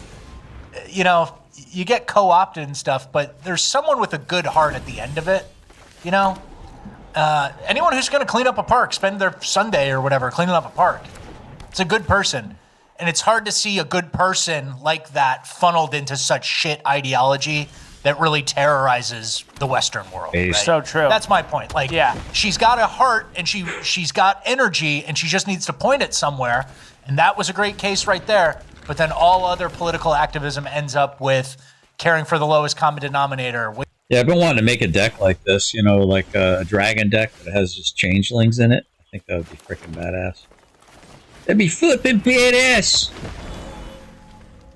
Wasted money, hospice spending that fucking doesn't make any sense. Like a million people have died a week, you know? Yeah. So that energy, in general, good, pointed at the wrong thing or abused and subverted by some city council Latino who wants to hand out the needles, very bad. And it's crazy. They have like a perfect storm of bad ideology that got them here. Like you said, if it's under $1,000, you don't get a felony for stealing. So all these drug addicts steal, then they buy fentanyl. Now there's more fentanyl and drug addicts who can get fentanyl than ever. And then they give them the free needles. So now it's easier to do than ever. And then it just ruins everything. And meanwhile, paper straws are illegal in Seattle. Yep. I mean, plastic Raining straws. now. Yeah, we should be getting snow any minute now. Meanwhile, plastic straws are illegal in Seattle. Yep. So it's kind of ironic and retarded. Anything else? Egregious?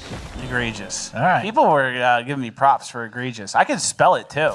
It's not even a hard one. That's like a third grader. Third grader has egregious. Yeah, maybe you. Maybe you. No, All right. Awesome. Well, That was an awesome third grader. Well, don't get too down or too depressed. We're now moving on to uplifting gold, and we have uplifting stuff today. Okay. All right, we're going to start uplifting gold with some lessons of the day. You know, lessons of the day? Yeah. We did a couple of last few episodes. We're not going to make it a thing every week, but when it comes, it comes. We have some food tips on how to cook, for example. My beloved is upstairs making an Afghan. Oh, nice. That was pretty brutal. Steak and burgers to get a good sear. Can you read both? Yeah, this is all about when to salt that's them. nice. Steak, salt far in advance, ideally the day before or right before cooking to avoid excess moisture. My opponent just shit himself right there. And gray steaks. And the one on the left is salted 12 hours in advance. The one on the right was salted 20 minutes in advance. I don't know about you guys, but sometimes I'm a 20 minutes in advance salter, and I get those gray steaks, and I don't understand. Yeah. Now you know. Yeah. Now we all know. And then a big part of that is letting the salt work bring the moisture Ready? out, and then you pat it dry in into the some shadow. really hot oil. You get that better sear. Yeah, you want that dry. Guys, we're almost done here. We're almost done. We're almost over it.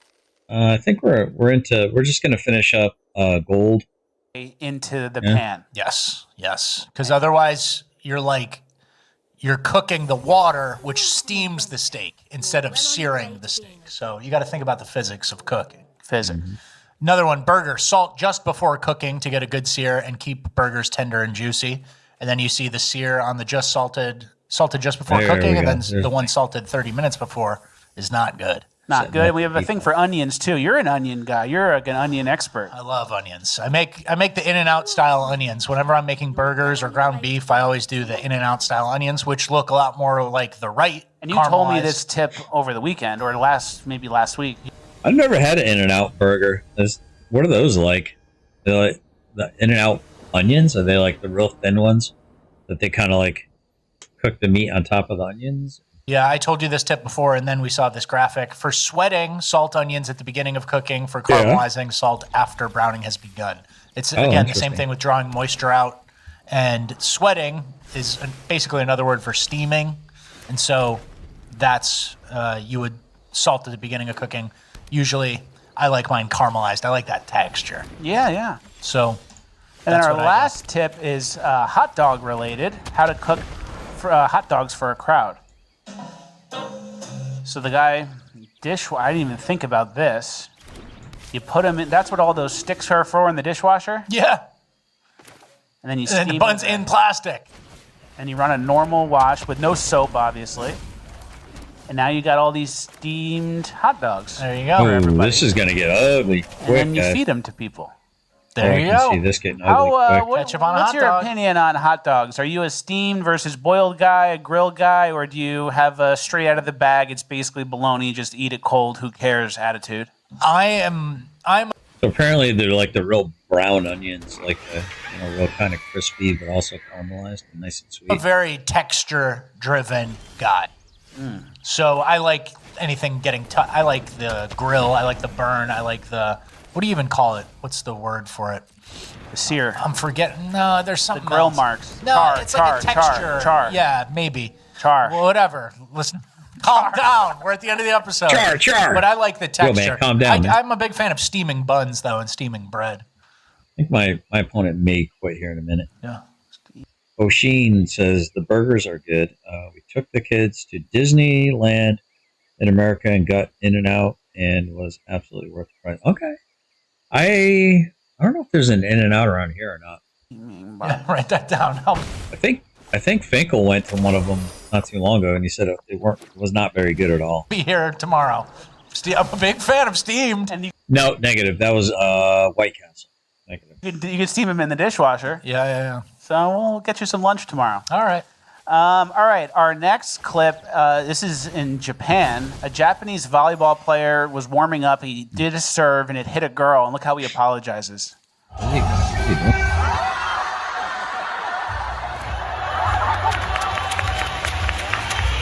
The full bow. Good for him. And that face-down slide to start it. Very respectful people. Sign of respect, yeah. Very honorable. I like Japan. Me too. I wish we didn't have to fight them in World War II like we did. Yeah. And then imagine if Japan was all white people. Then they wouldn't be Japan. But like the way they run it, where you're on your own island, no one comes in, and we eat all For hot dogs, 10,000 years. hot dogs and hamburgers, Yeah. and Chinese food. Japan really they like This is gonna get ugly if he sweeps the board right here with a raft. Oh, here it comes. American stuff. They like Oh, but here we go, whiskey, look. steak. They kind of became. Oh, They're didn't into see that cowboy coming, stuff. They did took we? what they wanted, yeah. I respect the Japanese a lot. Me too. All right, our next clip, someone gets saved after hanging off of a ski lift. And this is why you always put the bar down on the ski lift. The guy's hanging. Look at their operation. They have the net and the mat underneath. And they're trying to get to him. Hopefully he doesn't have another one. Unfortunately, Oh, no. they missed. And he hit a girl who's probably making like $9 an hour at work. Oh, man. Oh, there we go. But Yeah. It's good to see they have like a protocol for a guy hanging off the thing. You get the ropes or the net, you get the pad. We all head out there. It's kind of cool. Yeah, preparation 100, execution 5. All right, I need the Gurax now. Quite get it done. They see you hanging off, they're gonna go, "Oh, we're gonna need a bigger net." I know, and imagine if they saw you. Imagine if they saw you. They would say, it's not worth it. Yeah. Call it off. Yeah. All right, next, this is pretty cool. There's an indoor 9-hole golf course being built, I believe, in Illinois. Yeah, Megalodome Golf in Oswego, Illinois is set to open in 2027. The course features 3 domes, $50 million project. That looks sick. I like the throw up a dome. Throw up a dome. I think I might be on something here, guys. You know, let's see what we can. I think I might be on to some of this. I think Tree Folks might be the new archetype. I really do. Really do. Oh, you know what I think I might need to put in here is Mockingbirds, maybe. I don't know. Look at, I'm platinum tier 4 already. Nice. You don't need that much protection from the elements. It's kind of like a Saudi Arabian thing. Yeah, winter in Chicago You instead just of the make desert. a indoor golf course, indoor skydiving. All right, good to know it's capable out there. Yeah. Capable. All right, next, I saw this ad on Instagram, and I thought it was a nice message for you ladies out there. You're just fine. Crystal. Got to take off the extremely copywritten Kanye music. And you just take off all this shit, and you're a normal lady, and that's okay. That's what people look like. You don't have to look like an insane person. I like this message. Yeah, what's up with the Izzy Imig lips? Do people permanently fuck up their lips? Do all these girls permanently fuck up their lips? I think so. And a lot of times, girls, when you get your lips done and then you post on your story and you're like, I got my lips done, they look like overinflated. It looks like 2 pounds of sausage in a 1 pound bag. Yeah. It looks like it's just like fucked up and you can see all the marks where it went in. And it's like, it doesn't look good. It's all greasy. Katie, is that you? Yeah. You're not a Russian supermodel. So why are you looking all fucked up, Katie? It's not good. And then all these injectables too, a lot of times they tell girls that, they dissolve over time. And in reality, they migrate. What up, Shadow Finkel? David Shadow's in the house. He says, flotation devices. Sailors love them. And they can migrate and expand over time. So you really... Hey, Dave. Dave in Shadows, or as I know, Steve. You're welcome to come on this. Oh, wait, no, you got something going on tonight. That's right. Never mind. really could be fucking yourself up. Yeah, and then the person who's assuring you that it dissolves is like some, basically half a nurse, like a physician's assistant or something. Yeah. And the head injector just walks around and makes sure that the women in the office are doing it correctly, right? Oh, yeah, you'll be good. Yeah. Nobody knows anything. Has it been studied? No. All right, our last clip of the show, our Pure Americana clip of the week, we have some cops who captured a gator in Sarasota. Get on the leg, get on the leg. Everybody get on the leg. Get on the leg. Everybody, I need, Sarge. I need someone on that leg right there. Yo, pick it up. Pick it up. Pick it up. Okay. Hold on. The guy in the back doesn't want any of it. He's a northerner. Move down.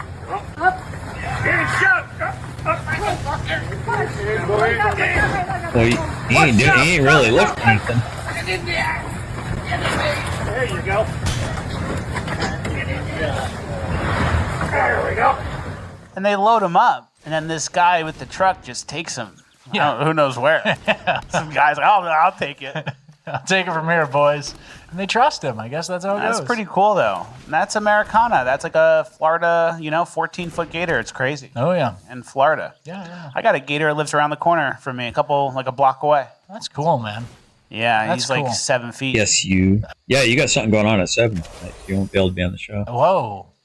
And then I don't take Jerry to walk that direction anymore because if he ever escapes and is like, I'm going to go to that swimming hole that's right near the house, he'll get gatored. Okay. Yeah, good tips. All right, that's the end of the show, but we do have some shout-outs. We have a happy birthday to Keith on February 2nd. He's from Jersey and loves watching the show with Waylon, his son, who just turned 2 months. All right, guys. All right, that's the show for this year. So it's just you and me right now. So we'll go ahead and do this. Probably going to be dark in here. It's going to be so dark. How you can't even see me. I'm like a floating head. But we're just chilling like a villain. Let's go.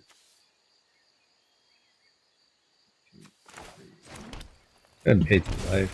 Go ahead and do this. Ah, shite. I didn't need to. Son of a bitch. My bad. Alright, yep, let's take action. And just tap. Oh, what am I doing? Alright, legendary. Okay, can't do anything really with that. Let's pass turn. God, it's so quiet. I gotta turn the,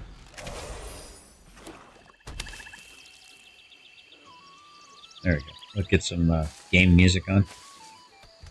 Add a little ambiance.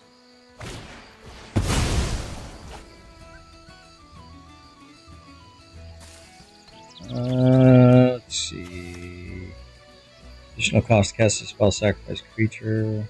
Oh, that's not very nice. That's not very nice. And that is a... Oh. Alright. Should be able to draw a card with that.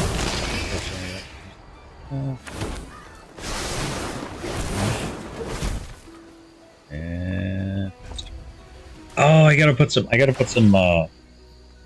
lands in here that I can attack with, I think. I don't know.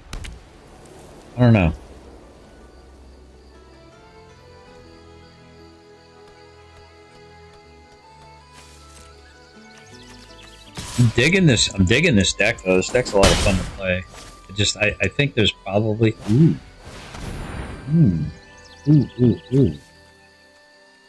Trying to think of what I could do to make this deck a little bit better, and I think I know. Oh. Let's see. I don't have any attacking lands. That's probably something I need to fix.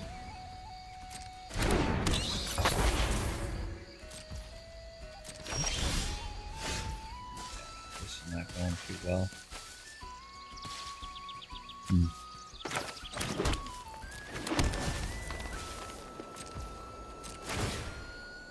Alright. I got plenty of land.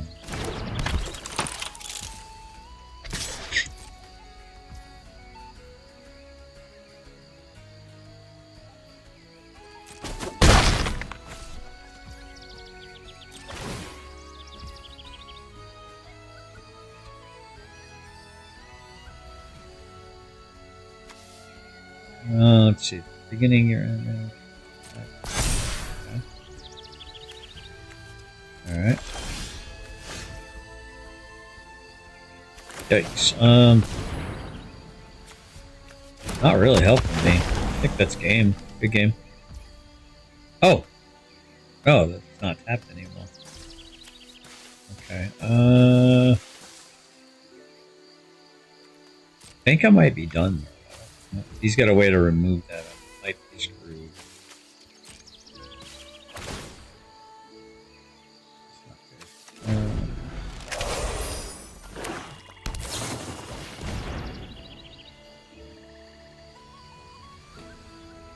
Yikes.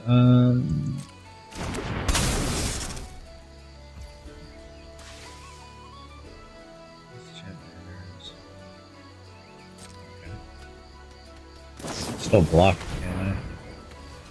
Yeah, it's game. Yeah, I'm trying to think of what I need here. What do I need? I need something here, chat. I need something.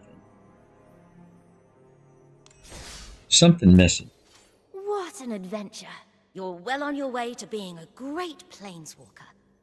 You got a quest. If you complete it, you'll get a reward.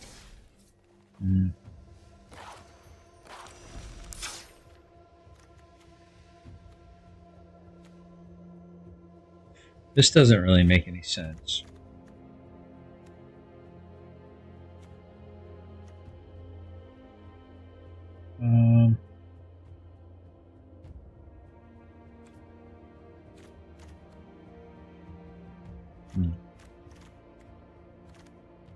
I'm gonna say this don't really need that either. So let's go with I don't think I have that artifact. 3 mana, it's an artifact, and it's, I believe, a rare or myth. I don't think I have any of those. Ooh. Ooh, okay. Okay, alright. Oh, okay. I'm glad I did some exploratory poking around here.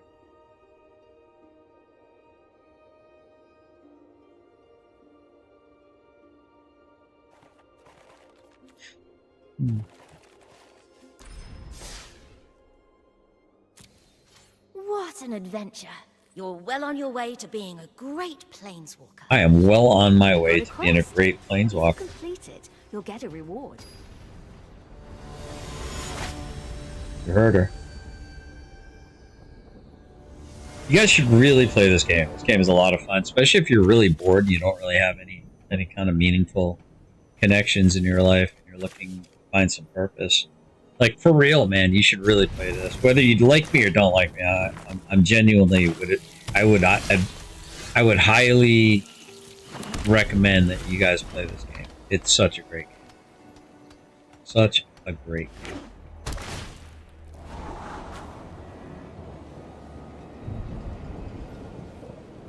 Chris said you had the same jacket as Tiffany. I visited your home, but you never showed me the GP medium. If you know, you know. That's a tent, by the way. That's funny. That's good stuff. That's good stuff, lad. That's good stuff indeed. You're a wee cheeky lad.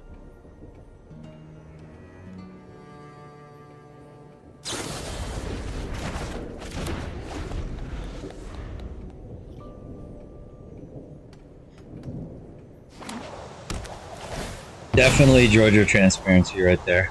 Asks the same stupid, inane questions. Makes the same stupid, inane assertions. Oh, that's just classic. Oh, just classic. Brutal. Brutal. Let's see what happens here.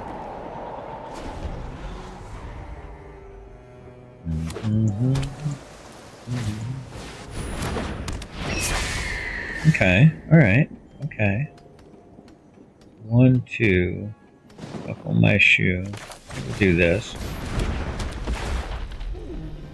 Take action. What are you doing, Shadow? Being a good boy. This is, whenever you cast a non-creature spell, choose one, exile target creature you control. Oh, goodness, yeah, this is gonna get pretty cool.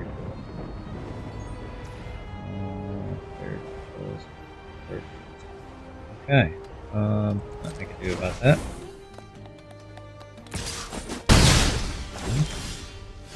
Not a bloody thing I can do about that.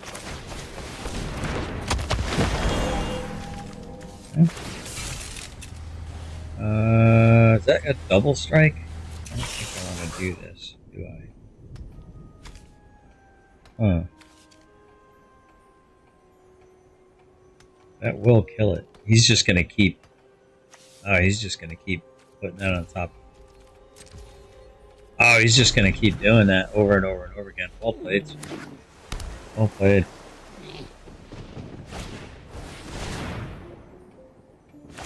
What do I need an attorney for? Dummy.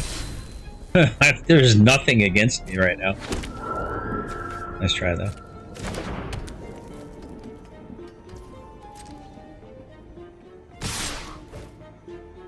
That's 100% Georgia transparency. I just ignore the idiot. He'll go away.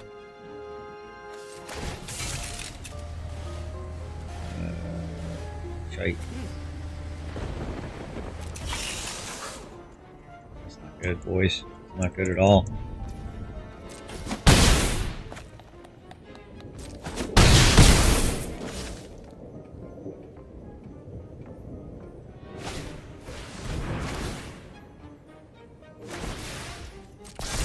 Getting cooked here.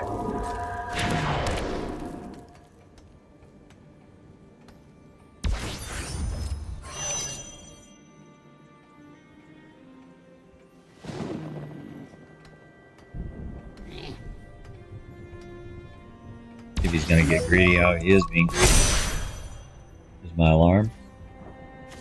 My turn. I don't know that I have an answer to any of this. I really don't.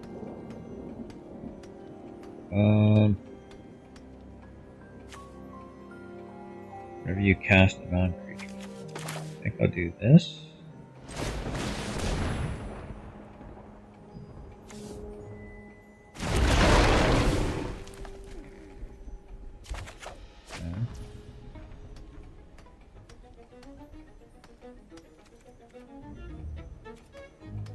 I'm cooked. Yeah,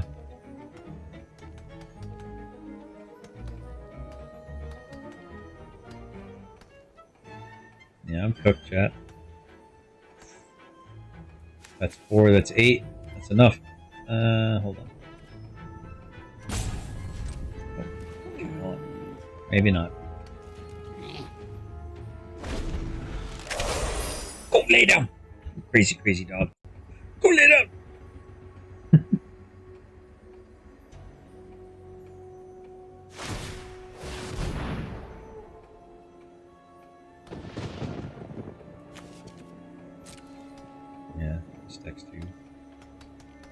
I'm trying to think. There's something about my deck that needs something different.